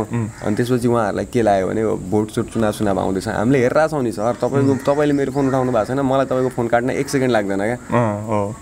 1 सेकेन्ड लाग्दैन क्या सर। म तपाईँको फोन, म पिउनको फोन उठाइदिन्छु होला क्या, तपाईँको फोन उठाउँदिनँ होला क्या। तपाईँले मलाई खोज्दै आउनुपर्छ होला, म चाहिएकै नै रहेछु भने होइन। त्यो त्यतिखेर नि तपाईँले मलाई भेट्न पाउनुहुन्न क्या, किनभने मेरो साथी 6 दिन जेलमा बसेको छ क्या। त्यतिखेर तपाईँलाई बाल थिएन क्या, तपाईँलाई मतलब थिएन क्या। तपाईँले एकचोटि त्यहाँ बुझिदिएको भए, तपाईँलाई राइट काम गर्नको लागि मैले मोटिभेट गरिरहेको थिएँ। मैले तपाईँलाई राइट कामको लागि तपाईँसँग मैले सोर्स लगाइरहेको थिएँ होइन। कुन अनुसन्धान हो सर त्यो जुनमा 6 दिन राखेर अनि त्यसपछि कुरा गर्नुपर्छ? कुन अनुसन्धान हो त्यो साइबर क्राइमको? 6 दिन राखेर थुनेर त्यसपछि कुरा गर्नुपर्छ। अनि त्यहाँ बोलाएर त्यहाँको कर्मचारीले, अफिसको कर्मचारीले भन्ने कि बाउको लास बेचेर सब्सक्राइबर कमायो आदर्श मिश्राले, त्यति भन्ने आँट गर्ने त्यहाँको अफिसरहरूले त्यो भन्न सक्ने मलाई त्यस्तो पनि भने है मलाई नाम थाहा छ के उहाँले कसको अगाडि भन्नुभएको छ नि थाहा छ क्या भनेपछि यहाँ त बोल्न खोज्नेहरूको मुख बुझिन्छ ठिक छ सर मजाले नै मैले एक मान्छे चिनेको छु मैले एक मान्छे बुझाएको छु क्या यो सबै नै कुराहरू मेरो दिमागमा वेल रेकर्डेड छ होइन मैले रिटन डकुमेन्ट नै राखिरहेको छु म सबै मान्छेमाथि केस फाइल गर्नु पऱ्यो भने म गरिदिन्छु कि म पछि हट्दिनँ क्या अनि म केस हार्छु मलाई थाहा छ होइन तर त्यो उजुरीले उहाँहरूको एन्टायर करियरमा प्रमोसनमा लगायतका कुराहरूमा कतिको इन्ट्रेन्स गर्छ त्यो उहाँहरूलाई पनि थाहा होला मलाई पनि थाहा छ क्या यत्रो सरकारले त केही गर्न सकेको छैन जहाँ अब एकजना व्यक्ति आदर्श मिश्रले के गर्न सक्छ भनेर धेरैले भनिरहेछन् तपाईँप्रति हाँसी पनि रहेछन् कतिपयहरू जसले यो कुरा बुझिरहेछन् मेडिकल म पनि त्यो कुरा एकदमै बिलिभ गर्छु आदर्श मिश्राले केही पनि गर्न सक्दैन होइन तर आदर्श मिश्रा एक्लै चाहिँ छैन सरकार भनेको मान्छे हो मान्छेहरू नै हो अनि रिप्रेजेन्टेटिभ फरक होला बोल्ने मान्छे फरक होला नि टाउकोहरू फरक होला नि तर हाँगाबिगा खुट्टा नङ्ग्रा औँलाहरू त्यही नै हुन् होइन अनि आदर्श मिश्राहरू कति धेरै छन् अथवा सुशान्तहरू कति धेरै छन् सुमित कति धेरै छन् सुमन कति धेरै छन् आकाश कति धेरै छन् होइन त्यो सबै मान्छेहरू टन्नै नै छन् क्या समाजमा अनि म मेरो सेल्फ इन्ट्रेस्टको लागि लडिरह हो कि म अरूको सेल्फ इन्ट्रेस्टको लागि लडिरह हो मलाई पनि थाहा छैन मैले त्यो कुरा फिगर आउट गर्न सकिरहेको छैन मलाई चाहिँ के लाग्छ भने अहिलेसम्म पनि यो लडाइँ म आफ्नै लागि लडिरहेको छु होइन किनभने हरेक मान्छेलाई मैले आफ्नो फिल गर्छु यो भन्दाखेरि इमोसनल सुनिन्छ फिल्मी सुनिन्छ होइन तर मैले त्यसरी अहिले चाहिँ एटलिस्ट यो टाइममा चाहिँ मैले फिल गरिरहेको छु जुन पोइन्ट अफ टाइमबाट मैले त्यो कुरा फिल गर्दिनँ म यो सबै कुराहरू छोडेर आफै साइड लाग्छु होला होइन त्यसपछि मान्छेहरूले फेरि भन्छन् होला 2 दिन तात्यो फेरि सेलायो होइन म कम भोकल हुन्छु होला तर मैले ब्याक एन्डमा सोसल वर्क गरि नै राख्छु होला सो यो सब एन्टायर मेरो कुराहरू हो पक्कै पनि आज आदर्श मिश्र एक्लै हुनु होला तर आदर्श मिश्रलाई साथ दिने बिस्तारै बढ्नु हुनेछ होइन हरेक ठाउँबाट यस्तै आदर्श मिश्रहरू उभिनु पर्नेछ किनभने मेडिकल माफिया अस्पतालमा भएका यिनी चरम लापरवाही विरुद्ध एक हुनु जरुरी छ है ओके अहिले विनोद मिश्र फाउन्डेसन खोल्नुभयो होइन यसको स्थापना गर्नुभयो कानुनी रूपमा यो दर्ताको प्रोसेसमै छ छिटै त्यो पनि होला यसको मुख्य उद्देश्य चाहिँ के रहनेछ के का लागि यो फाउन्डेसन खोलियो हामीले अहिले चाहिँ हामीले सकेसम्म सबै नै पेसेन्टहरूलाई हेल्प गर्न खोजिरहेको छौँ होइन क्यान्सर पेसेन्टहरू टाउकोमा चोट लाग्यो होस् एउटा सिटामोलदेखि लिएर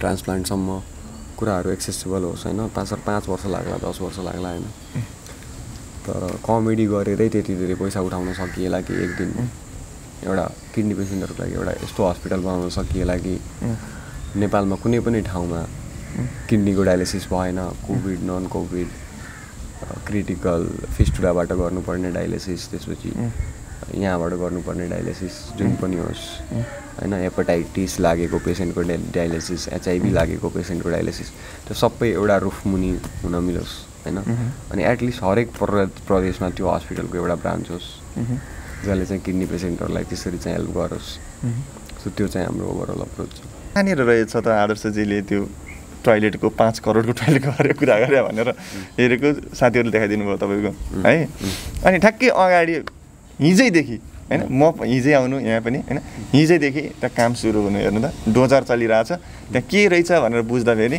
त्यहाँ टोयलेट बनिरहेछ त्यसको ठ्याक्कै अपोजिट साइडमा होइन अगाडितिर टोयलेट बनिरहेछ यो तपाईँलाई याद छ थाहा पाउनु भएको थियो मैले थाहा भएको छैन थाहा पाउनु भएको थिएन है टोयलेट भइरहेछ टोयलेट बनिरहेछ यो तपाईँले जुन कुरालाई होइन जुन विकृतिलाई भनौँ न त होइन एउटा हास्यास्पद शैलीमा होइन व्यङ्ग्य प्रहार गर्दै स्थानीय सरकारलाई झकझगाउने काम गर्नुभयो नि यही कारणले गर्दा आज त्यो टोयलेट बनिरहेको छ कि भन्ने चाहिँ मैले चाहिँ महसुस गरेको एन्टायरली चाहिँ मलाई क्रेडिट जाँदैन यो कुराको होइन जितपुरमा अरू नि मान्छेहरू छन् 1-2जना जो सचेत छन् कि एटलिस्ट एउटा पब्लिक टोयलेट हुनुपर्छ भनेर अनि यो पब्लिक टोयलेटको इस्यु चाहिँ धेरै पहिलादेखिको इस्यु हो सर जितपुरमा धेरै पहिलादेखि यो कुराहरू उठायो अरे डिस्कसनहरू भयो अरे अनि कुराहरू नमिलेर ठुला बडाका अब यसको भनेअनुसार गर्ने कि उसको भनेअनुसार गर्ने होइन कसले कति बोरा इँटा दिइरहेछ कति टेलर के दिइरहेछ टोयलेटको अगाडि रेस्टरुम लेख्ने कि दिने मान्छेको नाम लेख्ने त्यो लगायतको कुराहरूको डिस्कसन भएर अनि त्यसपछि अब पारित भएको छ पारित छ भने अब सञ्चालन हुन्छ होला त्यसको 2 महिनापछि त्यो टोयलेट जाम हुन्छ होला भित्र छिर्न नमिल्ने हुन्छ होला त्योभन्दा कम यही 5 करोडको टोयलेट बनाउँछ होला मान्छेहरू फेरि गएर यतै मुच्छन् होला जस्तो लाग्छ मलाई भनेपछि अहिले जे भए पनि जितपुरले चाहिँ पब्लिक टोयलेट पाउने भयो हजुर है ओके अब तपाईँको ठाउँमा मुख्य समस्या चाहिँ के देख्नुहुन्छ? ठाउँमा सर लिडरसिपको प्रब्लम छ होइन। अनि त्यसपछि तपाईँको जितपुर उपमहानगरपालिकाको हाम्रो मेयर हुनुहुन्छ कृष्ण पौडेलजी। उहाँलाई चाहिँ के लाग्छ भने उहाँ जितपुर सिमरा उपमहानगरपालिकाको मेयर होइन, उहाँ सिमराको मात्रै मेयर हो जस्तो लाग्छ होइन। अघि आउँदाखेरि पनि सिमरा त्यति राम्रो होइन, जितपुर चाहिँ अलिकति वास्ता नगरेको ठाउँ जस्तो होइन, पिछडिएको ठाउँ जस्तो देखियो। भनिदिनुहुन्छ होला त्यहाँको मान्छेहरू नै त्यस्तै छन्, त्यहाँ मान्छेहरू शिक्षित छैनन्। अनि त्यो कसको रेस्पोन्सिबिलिटी हो त नि? शिक्षाको स्तर बढाउने तपाईँको जिम्मेवारी होइन र? कि तपाईँले आफू जस्तो देखिने, आफ्नो कल्चर मिल्ने, भाइटिकामा टिका लाउने मान्छेहरूको ठाउँहरू मात्रै विकास गर्ने, अनि त्यसपछि छठ मनाउने होइन, होली मनाउने, तपाईँभन्दा फरक दिनमा होली मनाउने, भाइटिका नलगाउने मान्छेहरू चाहिँ यो देशको नागरिक नै होइन। 3 किलोमिटरभित्र चाहिँ यत्रो ठुलो विभेद किन छ भनेर चाहिँ मैले बुझ्न खोजिरहेको छु उहाँसँग। खास म सिमारामा पनि रोकिएँ होइन, 3 किलोमिटरको फरक छ जितपुर र सिमारा होइन। त्यहीको व्यक्तिले यो ठाउँको व्यक्तिलाई मधेसी भन्दो रहेछ। सर के मधेसीको कुरा गर्नुहुन्छ तपाईँ? म अस्ति एउटा सुन पसलमा सामान किन्न जाँदाखेरि त्यो सुन पसलको दाउले मलाई त चपुर मन पर्दैन यार, त्यहाँ त मधेसीहरू हुन्छ, मलाई मधेसीहरू मन पर्दैन भन्ने हुनुहुन्थ्यो क्या। त्यो मान्छे सिमरामा बस्छ क्या, त्यसको वरिपरि हेऱ्यो भने मधेसी नै मधेसी छ क्या होइन। सो एउटा पहाडी समुदायको मान्छेलाई त्यो भन्ने कन्फिडेन्स र त्यो भन्ने आँट कहाँबाट आइरहेछ क्या? कसले दिइरहेछ त्यो कन्फिडेन्स कि त्यसले खुलेर भनिरहेछ मलाई मधेसीहरू मन पर्दैनन्, मधेसी बसेको ठाउँ मलाई मन पर्दैन, तेरो घर मधेसीले गरेर चलिरहेछ। यही ठाउँमा पनि रङ्ग विभेद छ है, लास्टै नै धेरै छ सर। सिमराका मान्छेहरू अति नै रेसिस्ट छन् क्या। म तिनीहरूको मुखमा सिमरा चोकमा गएर चिच्याएर भन्न सक्छु क्या, सिमराका मान्छेहरू रेसिस्ट नै छन् क्या। तर त्यही सिमरामा तपाईँले हिजो राहत वितरण गर्नुभयो, खाद्यान्न लगेर पुर्याइदिनु भयो घर घरमा। किनभने म रेसिस्ट छैन नि त सर। मलाई बदला लिनु छैन कोहीसँग। उहाँहरूको सोचको गल्ती हो, पेटको गल्ती होइन नि त। दिमागले गर्दाखेरि पेटले किन दुःख पाउने? हिजो 1-2जनाले यति थोरै राहत लिएको भनेर भन्ने जस्तो कुराहरू पनि उठाउँदै हुनुहुन्थ्यो। तपाईँले त्यो कुरा त्यसलाई चाहिँ मजाकको रूपमा चाहिँ त्यो उ गर्नुभयो। त्योसँग एकजना मेयर साहब आउनु भएको रहेछ त्यहाँको, उहाँले दुध बेच्नु हुँदो रहेछ। अनि उहाँले चाहिँ 1 किलो चामल अनि 1 किलो दाल दिइरा हो भाइ तिमीहरूलाई भनेर। अनि हामीले बुझ्दाखेरि चाहिँ उहाँको किराना पसल रहेछ। अनि हामीले बाँडिदियौँ भने त चलेन किराना पसल होइन। अनि कसले किन्छ त्यहाँबाट किराना? अनि कसरी अर्को चुनाव लड्ने, फेरि कसरी हारेर माउसुली जस्तो पुच्छर लुगाएर घरभित्र छिर्ने? छैन त्यो उपाय। अनि त्यसपछि मैले चाहिँ होइन अङ्कल 1 किलो होइन 300 ग्राम चामल हो र 2 दाना दाल हो, जो उखाड्न उखाड लो भनेर अनि त्यसपछि पठाइदिएँ। रङ्ग विभेदकै कुरा उठिरहँदा मलाई एउटा कुराको चाहिँ याद आयो। तपाईँले सामाजिक सञ्जालमा पोस्ट गर्नुभएको थियो होइन, क्लिक बेट। तपाईँ कमेडी च्याम्पियनमा जाँदाखेरि एकजना जजबाट अपहेलित हुनु पर्यो। धेरैजना मान्छेले मलाई के भन्नुभएको छ नि, यो भिडियोमा कहाँ छ कुरा, उहाँले चाहिँ खास बिहाइन्ड द सिन भन्नुभएको त्यो कुरा। बिहाइन्ड द सिनमा चाहिँ भन्नुभएको है, त्यही भएर त्यो कुरा छैन त्यहाँ भिडियोमा। के थियो अलिकति थोरै प्रसङ्ग उठ्यो? त्यही अब यो पानीपुरी बेच्नु पर्ने क्यारेक्टर दिनुपर्ने हो, किन लाउरेको क्यारेक्टर दिएको हो। अनि त्यसपछि नेपालको मान्छेहरूले चाहिँ तिलहरी लाउँछन्, मङ्गलसूत्र तराईतिरको मान्छेहरूले लाउँछन्। अब तराई नेपाल हो कि होइन भनेर चाहिँ म सोध्न चाहन्छु सन्तोष बालाई, बुवा हजुरलाई होइन। त्यति नै हो सर। फेरि त्यही कमेडी च्याम्पियनले यस्तो नाम दियो, फेरि तिनै जजहरूको कमेडी च्याम्पियनले प्लेटफर्म दिएको हो सर, नाम जनताले दिएको हो, नाम बाउले दिएको हो होइन, नाम बनेको जनताले गर्दा। कमेडी च्याम्पियन एउटा माध्यम हो, धेरै नै राम्रो माध्यम हो, तर त्यो माध्यमले आफूलाई कतिको सुधार्नु जरुरी छ भन्ने कुराहरू पनि त्यो माध्यमले आफू विचार गर्नुको चाहिँ पर्छ। कमेडी च्याम्पियनको जज तपाईँले एउटा कुरा रियलाइज गर्नुभएको छ, एभ्री टाइम केही पनि कुरा उठ्दाखेरि के अधिकारी दिदीको 3 पेजको विज्ञप्ति आउँछ नि, सिडिओ कार्यालयभन्दा अलि चर्को आएन त यसपालि त सन्तोष मन्तको केसमा त किन आएन त नि? बचाउनु खोज्नुभयो के दिदीले? थाहा छैन मलाई के गर्न खोज्नुभयो। विशाल भन्दाखेरि दाइलाई ठाउँ ठाउँमा ट्याग गरिएको थियो, उहाँको पनि केही स्टेटमेन्ट आएन हो होइन। अनि सन्तोष सरसम्म त पुगेकै छैन होला क्या। अब सन्तोष पन्तजीबाट तपाईँ अपहेलित हुनु पऱ्यो, रङ्ग विभेदमा पर्नु पऱ्यो। तपाईँ कति मान्छेहरूले भन्छन् कि अब अहिले आएर आदर्श किन यो कुरा उठाइरहेको छ, पहिला किन नउठाएको भनेर होइन। साम्राज्ञीको केसमा पनि त्यही भयो। साम्राज्ञीलाई त्यत्रो पर्दाखेरि एउटा फिल्म इन्डस्ट्रीको एक्ट्रेस कोही पनि नबोले हो क्या। सबजना भुवन केसीसँग डराएको हो क्या। सबैजनालाई फिल्म चाहिएको छ क्या, सबैजनालाई अनमोल केसीसँग साइड बाई साइड काम गर्नु छ क्या, सबैजनालाई भुवन केसीसँग काम गर्नु छ क्या।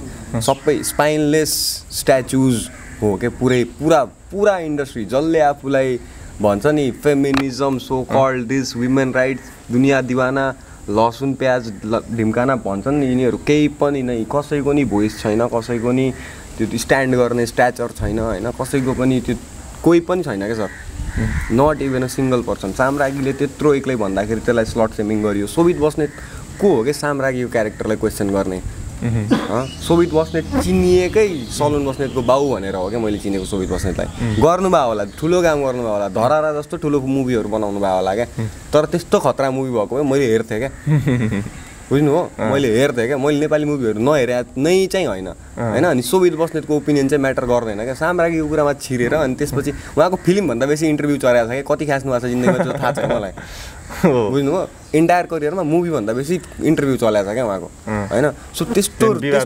त्यस्तो सेक्सिस्ट भएर आएर होइन अनि साम्राज्ञीलाई गाली गर्न खोज्ने साम्राज्ञीलाई स्लट सेमिङ गर्न खोज्ने मान्छेहरूले त्यसपछि साम्राज्ञी प्रिभिलेज र धनी हुनुमा उसको के फल्ट छ कि त्यसको बाबाले दुःख गरे कमाए त नि होइन त्यसको डा गरेर त हुँदैन नि त यार त्योसँग त्यसलाई भयो त्यो अवहेलना त्यसलाई भयो त्यो मिसट्रिटमेन्ट त्यसलाई जतिखेर स्ट्रङ इनफ फिल भयो त्यतिखेर सेयर गर्नुहुन्छ नि उहाँले त्यो कुरा होइन म कमेडी च्याम्पियनमा थिएँ मलाई 25 लाख कमाएर बाबुको किडनी फेल्नु थियो त्यतिखेर म किन सन्तोष पन्ध्रसँग न्यु खोज्छु क्या मान्छे क्यालकुलेटिभ पनि त हुनुपर्ने होला नि होइन मसँग भोइस थियो र ओपिनियन थियो र अहिले पो बोलिरहेको छु 10-20 हजार मान्छेहरूले सुनिरहेछन् कुराहरू बुझिरहेछन् अनि यो कुराहरू आइरहेछ आज म बोलिरहेको छु भोलि अर्को कमिक बोल्छ क्या सर तैँले भर्खरै कुरा पनि उठाउनु भयो 25 लाख मैले जितेको भए बुवाको किडनी फेर्थेँ भनेर 25 लाखको अभावमा बाबा बित्नु पर्ने अहिले किडनी किन चेन्ज गरिएन उहाँको समयमा हामीले सर जग्गा सग्गा बेचेर सबै ट्राई गरे होइन मैले 60-70 लाख सकाएको हो होइन बाबाकै पैसा हो मैले त सकाएँ होइन अनि हामीले सकेनौँ त्यो गर्न जस मलाई चाहिँ गाडी भयो भने चाहिँ एटलिस्ट हरेक दिन मयुरीमा चाहिँ सिटी राइडमा चाहिँ धक्का खाँदै डायलिसिस गराउनु जानु पर्दैन अनि सोचेको थिएँ मैले त त्यो हुन सकेन ठिकै छ यस गाडी चढाउने ठुलो सपना थियो बाबालाई पैसा है अन्त त्यो पनि आफ्नै कमाइको गाडीमा बसाल्ने मन थियो बाबालाई त्यो पुरा हुन सकेन त्यस्तै अहिले धेरै मिस गर्नुहुन्छ होला बाबालाई हरेक दिन गर्छु मिस गरेर हुन्छु उहाँलाई किडनी दिने मान्छे नभेटेको हो मेरो सानो मम्मीले दिन रेडी हुनुभयो हो नेपाल सरकारले दिन दिएन किन त्यस्तो पनि हुन्छ किनभने मेरो बाबाको बिहे इन्डियामा भएको थियो अनि यहाँको मधेसीहरूले कहाँ बिहे गर्छन् त्यो चाहिँ काठमाडौँको मान्छेहरूलाई नियम लेख्ने मान्छेहरूले खासै बाल छैन यहाँ त धेरै जस्तो त इन्डिया सँग संस्कृति मिल्ने भएको कारणले पनि सीमा पारी सीतालाई किडनी चाहिएको भयो सर भरतले दिन मिल्थेन क्या त्यो हो क्या नेपालको ल बुझ्नु भएन त्यस्तो पनि हुन्छ मानवता भन्ने त हुनु पऱ्यो नि छैन सधैँ छैन के आफन्तकै किडनी चाहियो त्यो पनि आफन्त त आफन्तै हुनुहुन्थ्यो तर बर्डर पारीको हुनुभयो उहाँ चाहिँ त्यो भएर मिलेन कस्तो दुःखको कुरा है नेपाल सरकारले त्यो एलाउड गर्थ्यो भने आज तपाईँको बुवा जिउँदो हुनु सक्नुहुन्थ्यो नि आज धेरै विद्यार्थीहरूलाई पढाउन सक्नुहुन्थ्यो तपाईँको बाबाले पढाएका विद्यार्थीहरू तपाईँको साथीहरू हुनुहुन्छ जुन यहाँ छेउछाउमा हुनुहुन्छ यिनीहरू पनि पढाएको छैन होला सबैले कुटै खायो होला हेर मेरो बाबु हो ल यो प्रसङ्ग उठिरहेको बेला मैले उहाँसँग तपाईँको नाम मेरो सोनु जैसवाल सामाजिक कार्यमा अहिले आदर्शजीलाई धेरै साथ सपोर्ट दिनुभएको छ तपाईँले होइन हजुर सँगैको साथी हो लगटिया यार हो तपाईँ होइन म चाहिँ अर्को स्कुलमा पढेँ हो म चाहिँ जेपिएस स्कुलबाट पढ्नु तपाईँको लगटिया यार खै त यहाँ यो पढाएको युकेजी तपाईँ हो तपाईँको नाम मेरो नाम चाहिँ ओमकार गुप्ता अनि तपाईँहरूको नाम लालबाबु सराफ तपाईँ मेरो चाहिँ प्रिन्स गुप्ता तपाईँ ढिलो सराफ तपाईँ फिल्म गुप्ता भन्नुभयो prince Gupta prince Gupta okay तपाईँलाई आफ्नो साथीभरिमा होइन त्यो हुन त त्यस्तो त्यो गर्न हुँदैन होइन रोज्नु पऱ्यो भने कसलाई रोज्नुहुन्छ रोज्नु यसो गरौँ न रोज्नु भन्दा पनि रोजा त सबैलाई रोज्नुहुन्छ होला तपाईँले होइन गालामा माया गर्नु पऱ्यो भने चाहिँ कसलाई गर्नुहुन्छ थोरै रमाइलो प्रसङ्ग उठाए त कसै गाला सभा छ त्यसैलाई हो यसको मर्दानगीमै क्वेसन आयो नि अहिले त पछि केटीसेटी नपाउने समस्या हुनसक्छ होला ज्वाइँ साहबले त केटाहरूको गालामा चिप्पा खाँदै हिँड्नु अफ क्यामेरा होइन कसको क्यामेरा कसैको गालामा माइ खानु पऱ्यो भने उसले कृष्ण पौडेल सरको बेलामा चाहिँ म मुही खान लास्टै मन छ उसलाई मेयर साहेबले गर्नुभएको काम उसलाई हेरेर एक चुप्पा चाहिँ हाम्रो मेयरलाई यहाँभरिमा कसलाई झापा टान्नु मन छ झापर त कसैलाई हान्न हुन्छ न मैले चाहिँ अहिलेसम्म लाइफमा कसैलाई कुटेको छैन क्या हो हातै उठाएको छैन मैले लाइफमा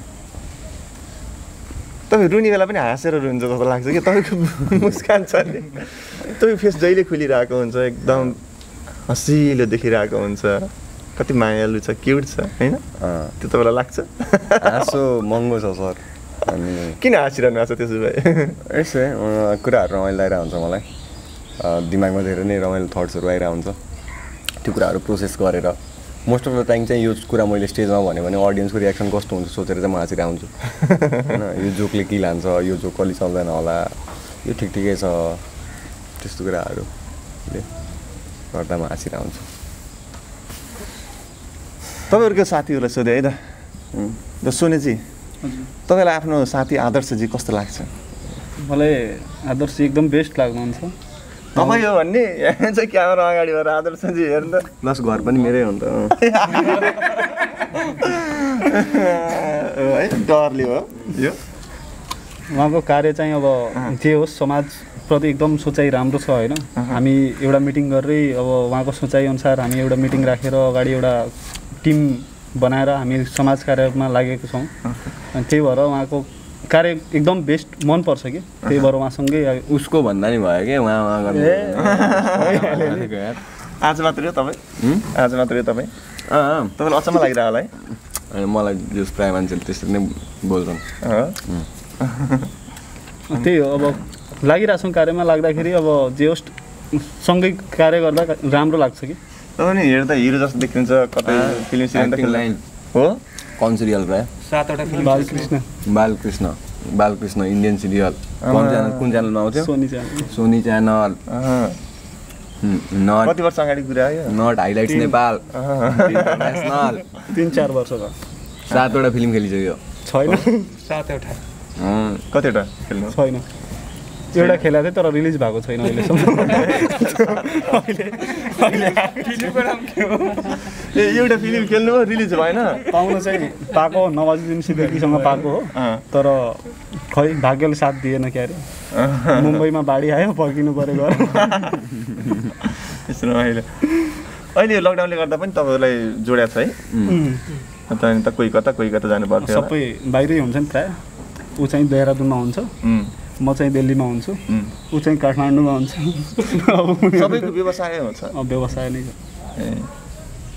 के अहिले चाहिँ सबैजना सँगै भएर सामाजिक कार्यमा लाग्नु भएको छ होइन जुन कुरा मैले कल्पना अलिकति कम गरेको थिएँ होइन आउने बेला म आएँ तपाईँले मलाई रिसिभ गर्नुभयो होइन तपाईँहरू त सामाजिक कार्यमा खाद्यान्न निःशुल्क खाद्यान्न वितरणमा लागिरहनु भएको थियो है खुसी लाग्यो क्या प्रायः मधेसमा है यो साइडतिर यहाँका युवाहरू नेताको पछाडि लागेको चाहिँ मैले म्याक्सिमम देखेको छु है नेताको चाकरी गरेको म्याक्सिमम देखेको छु हुन त त्यो जहाँ पनि छ अलिकति बढी यो साइडमा तर तपाईँहरू चाहिँ सोसियल काममा चाहिँ यसरी लागि पर्नुभयो जुन कुराले चाहिँ मलाई चाहिँ एकदम खुसी बनायो है थोरै यो बारेमा भन्नुहुन्छ आदर्शजी नेताको पछाडि मान्छे लागेका छन् भने त्यसको कारण पनि छ सर जस्तो युवालाई रोजगारको कतिको छ अवस्था होइन अनि फ्यामिली स्ट्याटस कस्तो छ त्यसको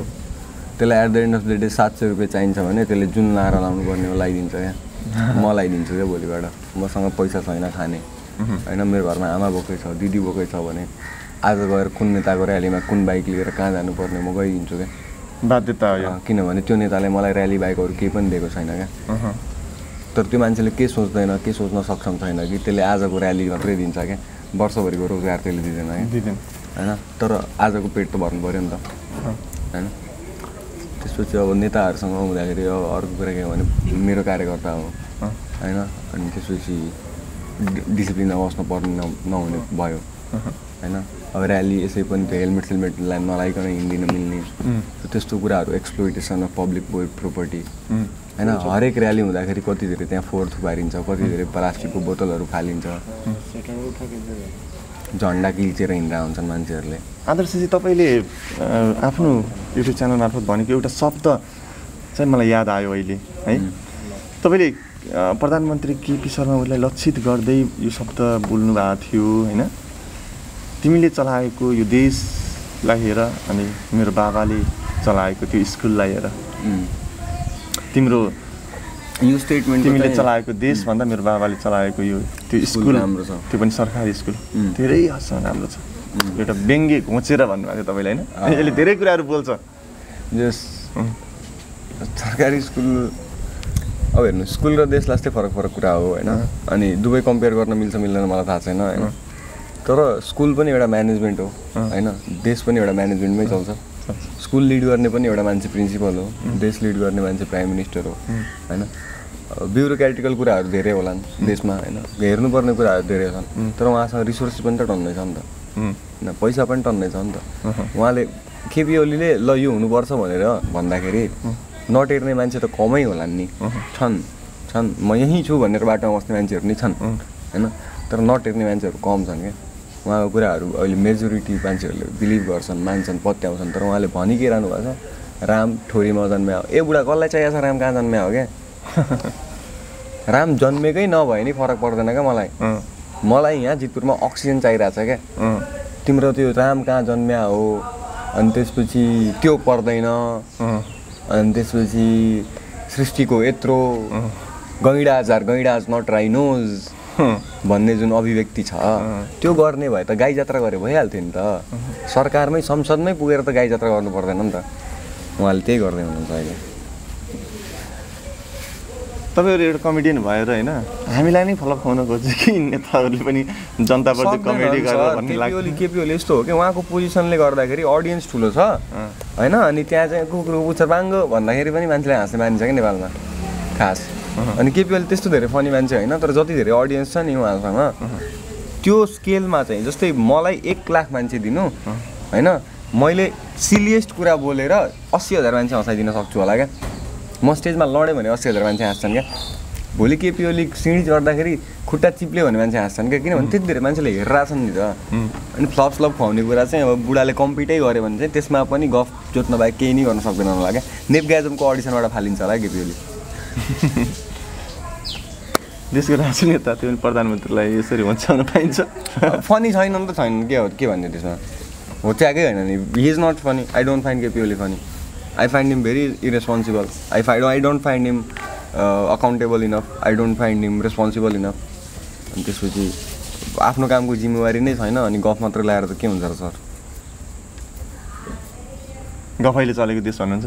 नेपालीहरूलाई गफ नै मनपर्छ नि, चिया गफ, चिया पफ त्यो नै हो नेपालमा चल्ने होइन। अनि गफाडीहरू यति धेरै छन्, त्यही भएर गफाडीले नै देश चलाउँछ कि नेपालमा, हाँक्ने नै गफाडीले हो। ओके, अब अहिले यतातिर तपाईँको लङ्गटिया यार सानैदेखिको मित्रसँग थोरै है, आदर्शजी कस्तो लाग्छ तपाईँलाई? एकदम राम्रै। यता आँप खाइरहनु भएको छ, यो अलिकति देखाएर गाउनु पर्यो। सकिसक्नु भयो त।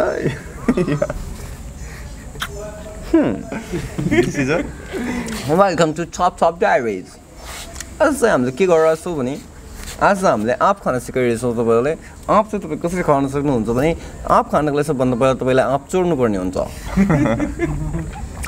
सरकारी निकायबाट पैसा चोरेको जस्तै आँप चोर्नुहोस् कसैले थाहा नपाउने गरी, अनि त्यसपछि फोन गरेर मुख छाड्नुहोस्, अनि 60 करोड माग्नुहोस्, अनि त्यसपछि भन्नुहोस् मैले त्यो बोलेकै होइन, त्यो त मेरो डबिङ हो, मेरो घर फुसको छ। चुडामणिजी हुनुहुन्थ्यो नि हाम्रो सञ्चार मन्त्री, के नाम हो? चुडामणि भन्नु तपाईँले? होइन चुडामणि होइन, अर्कै नाम हो, गोकुल। ए गोकुलजी, यस मिस्टर बास्कोटा। 70 करोड 60 करोड भन्नुहोस्, ओके बताइदिनुहोस् आजको दिनमा ओमकारजी आदर्शजी तपाईँलाई कस्तो लाग्नुहुन्छ? मैले बता द सापा मैंने रजनीगन्धा खाला किन आदर्श? एकदम राम्रो लाग्नुहुन्छ आदर्शजी होइन। अब लैकाइको लैकैको आइ दादा लैकैको बच्चैदेखि अब साथी हो होइन। जस सबैजना मनपर्छ जस। अब सँगै भेट भए पछाडि राम्रो लाग्छ होइन। बस बच्चाको अब साथी हो, रमाइलो हुन्छ, एकदम रमाइलो हुन्छ। अब के भन्ने सबैजना रोजगारमा हुनुहुन्छ, सबैजना आफ्नो बिजनेसमा हुनुहुन्छ होइन? सबैले बिए गर्नुभएको छ? छैन, बिए कसैको भएको छैन? बिए उहाँको मात्रै हो। कसैको भएको छैन। सबभन्दा पहिला बिए चाहिँ कसको होला जस्तो छ यहाँ? उहाँको अर्को लैका पुरा खेलाडी हो सर। अर्को चाहिँ लप परेको छ, एउटा बिहे भइसक्यो, लप परेकोलाई यो अन्तर्वार्ताले उहाँको डिभोर्स नहोला भन्न सक्छ। छोरी मान्छेलाई टिभी हेर्नु दिनु पऱ्यो नि मधेसमा। अनि हुँदैन? हुन्छ, जोक थियो सर, मजाक छ, मजाक मजाक। भने त्यस्तो सोच्ने मान्छेहरू पनि छन् भनेर छन्। कतै काहीँ चाहिँ त्यो पनि छ। अब यसको बाबाले मलाई भोलिदेखि सतुवा बाँधेर खोज्छ नि, हाम्रो पतैयाको ह्याङ कला खकेन सर्वा। जस्तै मधेसको विषयमा कुराकानी गरिरहँदा यहाँ दाइजो प्रथा अलिक सरम छ। दाइजोको कारणले मर्नु पर्यो। कति चाहियो तपाईँलाई? तपाईँले त पाउँदैन यार, तपाईँले त पाउँदैन। तपाईँले त पाउँदैन। किन? तपाईँ मधेसी हो होइन? अनि म मधेसी पनि हो, म पहाडी पनि हो, म नेपाली हो। ठिक छ, 51 रुपियाँ लिनु घर जानु।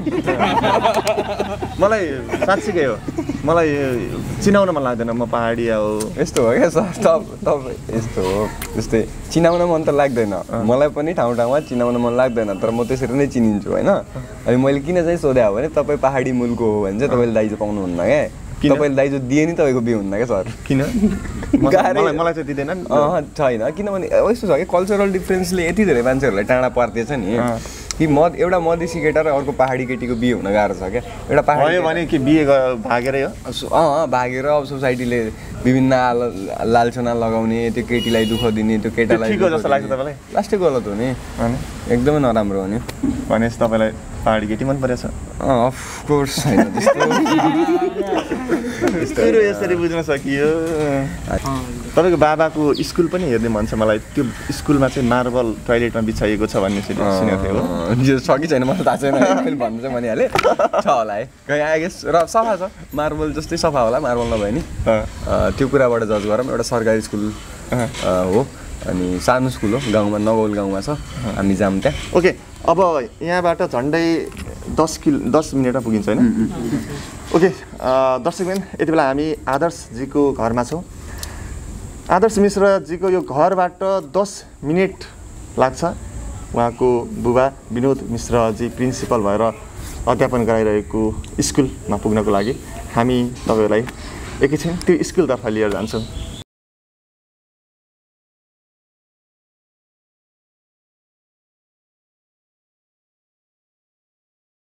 उहाँलाई सम्झिने त धेरै कुराहरूबाट छ नि। अब साथीको नाताले, प्रको नाताले, विकास स्कुललाई चाहिँ भनौँ न विकासपट्टि लाने नाताले सबैबाट सम्झिन्छौँ। अहिले धेरै मिस गरिरहनु छ तपाईँहरूले? धेरै नै मिस गरेको छ, अति नै सरलाई त मिस गरेछौँ। उहाँको काम गर्ने शैली, अब आफ्नो स्टाफहरूलाई सम्झाउने, बुझाउन सक्ने क्षमता, तार्किक क्षमतादेखि लिएर 4-5 वर्षदेखि दुइटै किडनी ड्यामेज मान्छेले संस्था चलाएर हिँड्नुभएको थियो। कसैको पनि चित्त नदुखाइकन यहाँसम्म लिएर आउनुभएको थियो। अहिले अब हामीले यस्तो के भन्न, कुनै बोल्न शब्द पनि छैन, बोल्न पनि सकिरहेनौँ कि एकदम गाह्रो भइरहेछ हामीलाई। अघि तपाईँलाई हाम्रो आदर्शजीले फोन गर्ने बेला चाहिँ उसले आफ्नो बुवाकोबाट फोन गरेको छ। मैले नम्बरमा सेभ गर्दा उहाँको 2टा नम्बर छ, एउटामा हेड सर भन्ने सेभ गरेको थियो, एउटा नम्बरमा चाहिँ नि विनोद सर भनेर। अनि जब त्यो उहाँको डेट भइसकेपछि पनि उसले त्यही भएको दिन ल्याउँदै गरेको दिन मलाई फोन गरेर बाबुले के भन्यो भने, म्याम हजुर एकजना ममता म्याम यहीँको स्टाफ छौँ हामी, उहाँ 2जना गएर मम्मीलाई सम्झाइदिनुहोस् भन्यो। अनि म त त्यो फोन उहाँको नामबाट फोन आउने बित्तिकै कस्तो एकदम भएँ। अहिले पनि बाबुले त्यहीबाट फोन गरेँ कि सरकै नम्बरबाट। अनि एकदम नराम्रो लाग्यो, त्यो भनौँ न रुनै जस्तो मन भयो कि मलाई। अनि त्यही भएर नगर त्यसबाट भनेको हो। हामीलाई धेरै के गाह्रो हुन्छ यस्तो कुराहरू। टाइल्स लगाउन पनि भर्खर स्टार्टिङ हुँदै थियो, अनि सरलाई सल्लाह गरेको। म चाहिँ विद्यालय व्यवस्थापन समितिको अध्यक्ष 4-5 वर्ष चलाएँ, अहिले पनि हाल मनाइ नै छु। तपाईँ अध्यक्ष हो? अनि टाइल्स लगाउने बेला सर बिमारी हुनुहुँदो रहेछ, हामीलाई खास 2जना मिलेर नै, अब 3जना मिलेर स्कुललाई चाहिँ एकदम अगाडि बढाउँ। हाम्रो चाहिँ मित्रता एकदमै थियो कि केही पऱ्यो भने पनि 2जना पऱ्यो भने बाङबुङ झगडा पनि टगर हुन्थ्यो र काम परेको बेलामा हामी एकजुट पनि हुन्थ्यौँ। बाहिरबाट कसैले आक्रमण गर्नलाई चाहिँ केही परेमा हामी 3जना एकजुट हुन्थ्यौँ। उहाँ, म, हेड सर, उहाँ म साईको नाताले, उहाँ व्यवस्थापनको नाताले। हाम्रो हेड सर मात्रै हुनुहुन्थ्यो, पुरै त्यो हाम्रो स्कुल खालि लेडिज छौँ के। अनि यति राम्रोसँग व्यवस्थापन भन्नु अब हरेक अफिसियली काम त धेरै आउँछ नि त हेडमास्टरको टाउकोमा त उहाँले स्टाफहरूलाई मिलाएर एकदमै अब जिल्ला धाउने अब बैठकमा जानु पर्यो डायलिसिस हप्ताको 2 चोटि उहाँलाई गर्नु पर्थ्यो हामीले बिदा सिधा यताउता दायाँमा 2 वर्षसम्म सरलाई होइन कति 6 महिना होइन दिल्ली जाँदाखेरि 1 वर्ष त्यसरी सरलाई हुँदाखेरि पनि 6 महिना त पुरै दिल्लीमा त उहाँलाई पुरै मैले नि चलाएँ उहाँलाई के आपत आउन गरेर हामी दुईजनाले कहाँ जानुपर्छ के गर्नुपर्छ सर एकदम डराउनुहुन्थ्यो क्या न मेरो जागिर केही हुन्छ कि या बालबच्चालाई केही त्यस्तो हुन्छ कि भन्नुहुन्थ्यो हामी छौँ सर त्यस्तो आत्तिन पर्दैन तपाईँले ढुक्कले गर्नु भनेर उहाँको अब सबै अब नपाउने सुविधाहरू पनि पुरै पाउने बनाएर अब गरियो गर्नलाई अब अहिले आएर यस्तो भयो है अब के गर्ने विडम्बना नीतिको नियम भने हामीले त अझ पनि के लाग्छ भने सर यसरी स्वर्ग जानुभएको छ भने हामीलाई अझ पनि लाग्दैन किनभने स्कुल टाइम पनि परेन हाम्रो छुट्टीको बेला परेको त्यो लकडाउनले गर्दा भएको भएर र फेरि भर्खर 13 गते उहाँको छोरीको बिहा सकाएर हामी बिहामा जाँदा रमाइलो गरेर मलाई कानमा अझ पनि के आउँछ हामी बाहिर उभिरहेको थियौँ बिस्तारै सबै मेरो भित्रबाट के भन्नु म्याडमहरू आउनु न बाहिर किन भित्र बस्नु अहिले जन्ती आउँछ तपाईँहरूलाई खानालाई गाह्रो हुन्छ आउनु न भनेर 2-3 चोटि उहाँले त्यही मात्रै मलाई कानमा आउँछ कि उहाँले बोलाउनु भएको त्यो मात्रै कानमा आउँछ कि मलाई होइन हामी प्र र सहायक प्र भएर अध्यक्ष भएर चाहिँ हामीले स्कुललाई चाहिँ एउटा सुन्दर रूपमा नै अगाडि ल्याउनलाई नै बाह्र जिल्लाको नम्बर 1 मै निकाल्ने उद्देश्यले नै है अगाडि बढेको पनि हो र हामीले अलिअलि उहरू सम्मान पनि भनौँ न त्यो अनुसारले पाउनु पनि भएको छ एकदमै छ वडाको तर्फबाट पनि हामीले वडाको नि म महिला सदस्य पनि हो अनि अब यता वडाबाट पनि गर्ने सहयोग हाम्रो एउटा संस्था हो गर्नुपर्छ भनेर सर पनि त्यस्तै हुनुहुन्छ भनेर विनोदजीको चिर शान्तिका लागि के कामना गर्दैन न सरको आत्माले शान्ति पाओस् उहाँलाई हामी जीवन हाम्रो जेल सास एकमुठी सास एकदम मिस गर्छौँ हामी सरलाई उहाँको स्वर्गमा बास होस् यहाँबाटै हामी प्रार्थना गर्छौँ उहाँलाई एकदम राम्रो होस् त्यही भन्न चाहन्छु यो मेरो पनि उहाँको सबभन्दा ठुलो कुरा चाहिँ उहाँले अधुरो छोड्न भएको कामहरू सफलता भएको छ मेरो मन मैले अधुरो छोडेँ भने उहाँले नहोस् हामीले उहाँको सफल उहाँको सपना के थियो त्यही स्कुललाई अगाडि राम्रो गरौँ उहाँको चाहिँ हामीले के भन्थ्यौँ सर तपाईँ घरमा आराम गर्नुहोस् न भन्दा पनि होइन म स्कुल आउँछु के गर्ने घरमा बसेर उहाँको चाहिँ मन मस्ती नै स्कुलै थियो कि यही स्कुल थियो कि स्कुलले चाहिँ धेरै उहाँले दिनु भएको थियो अब यो स्कुललाई अब हाम्रो 8 सम्म मात्रै छ मावि बनाउने अब होइन उद्देश्य थियो अब यसै साल अब हामी प्रोसेसमा अगाडि जाने तयारीमै थियौँ अनि अब कम्प्युटरहरू त छन् स्कुलमा होइन अनि व्यवस्थित छैन अनि अब 2 कोठे भवन बनाएर यतातिर यो बिल्डिङ गएर अनि बनाउला राखौँला भन्ने अब योजनामै थियौँ अब 81 है अब उहाँको सपना साकार हामी पार्छौँ हामी एउटा मिलिजुली अगाडि पनि भनौँ सहयात्री भएर नै गरिरहेका थियौँ र यो हामी 3 जनाले सपोर्ट साथ दिने चाहिँ हाम्रो बढी गरेर वडा अध्यक्ष पनि हो वडा अध्यक्षले को सहयोगबाट उहाँले नै छुट्याउनु भएको बजेटहरू हामीले पारिदिने भएको कारणले स्कुलले चाहिँ अगाडि बढाउन चाहिँ धेरै सहज भएको छ वडा अध्यक्षबाट पनि हो ओके धन्यवाद तपाईँहरूलाई विनोदजीलाई सम्झिनका लागि धेरै कुराहरू छन् भनेर भन्नुहुन्छ उहाँहरूले यसरी स्कुल व्यवस्थापन त्यतिखेर अन्य कुराहरू स्कुललाई कसरी अगाडि बढाउने भन्ने नै सोच्नुहुन्थ्यो उहाँले हामी स्वर्गीय विनोद मिश्रले अध्यापन गराउँदै आइरहनु भएको उहाँ प्रिन्सिपल भएर सञ्चालन गर्दै आइराख्नु भएको उहाँले अध्यापन गराउँदै आइराख्नु भएको स्कुलमा आएका छौँ श्री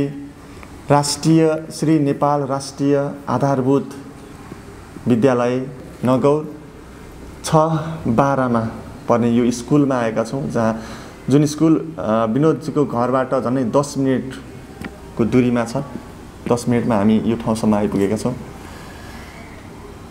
मसँग यति बेला हुनुहुन्छ यसै ठाउँका वडा अध्यक्ष यतातिर विद्यालयको शिक्षिका र यतातिर विद्यालय व्यवस्थापन समितिको अध्यक्ष यतातिर पनि यसै विद्यालयको कर्मचारी हुनुहुन्छ र यतातिर हामीसँग हुनुहुन्छ आदर्शजी अनि सँगसँगै उहाँको साथीहरू दर्शकवृन्द विनोद मिश्रजीको निधनपछि यो स्कुललाई पनि धेरै क्षति पुगेको हामीले यहाँ आइसकेपछि महसुस गर्यौँ विनोदजीलाई सम्झिनका लागि धेरै कुराहरू छन् जुन उहाँहरूले केही बेर अघि मसँगको कुराकानीमा पनि गर्नुभएको थियो म एकैछिन यतातिर वडाध्यक्षजीसँग केही कुराकानी राख्छु सर हजुरको नाम? कैमुद्दिन अन्सारी। विनोदजीलाई अहिले तपाईँले पनि सम्झिरहनु होला, धेरै मिस गर्नुहुन्छ होला है? धेरै मिस गरेर छौँ। उहाँलाई सम्झिनै पर्ने केही आधारहरू, केही कारणहरू, त्यस्ता कुराहरू के छन्? आदरणीय विनोद सर यो स्कुलमा जहिलेदेखि आउनुभएको छ त्यो बेलादेखिबाट यो स्कुललाई धेरै राम्रो भएको छ। खास गरी विद्यार्थीको सवालमा कुरा गर्ने हो भने, शिक्षाको सवालमा कुरा गर्ने हो भने अति नै महत्त्वपूर्ण जिम्मेवारी निभाउनु भएको छ। जितपुर सिमराकै कुरा गर्ने हो भने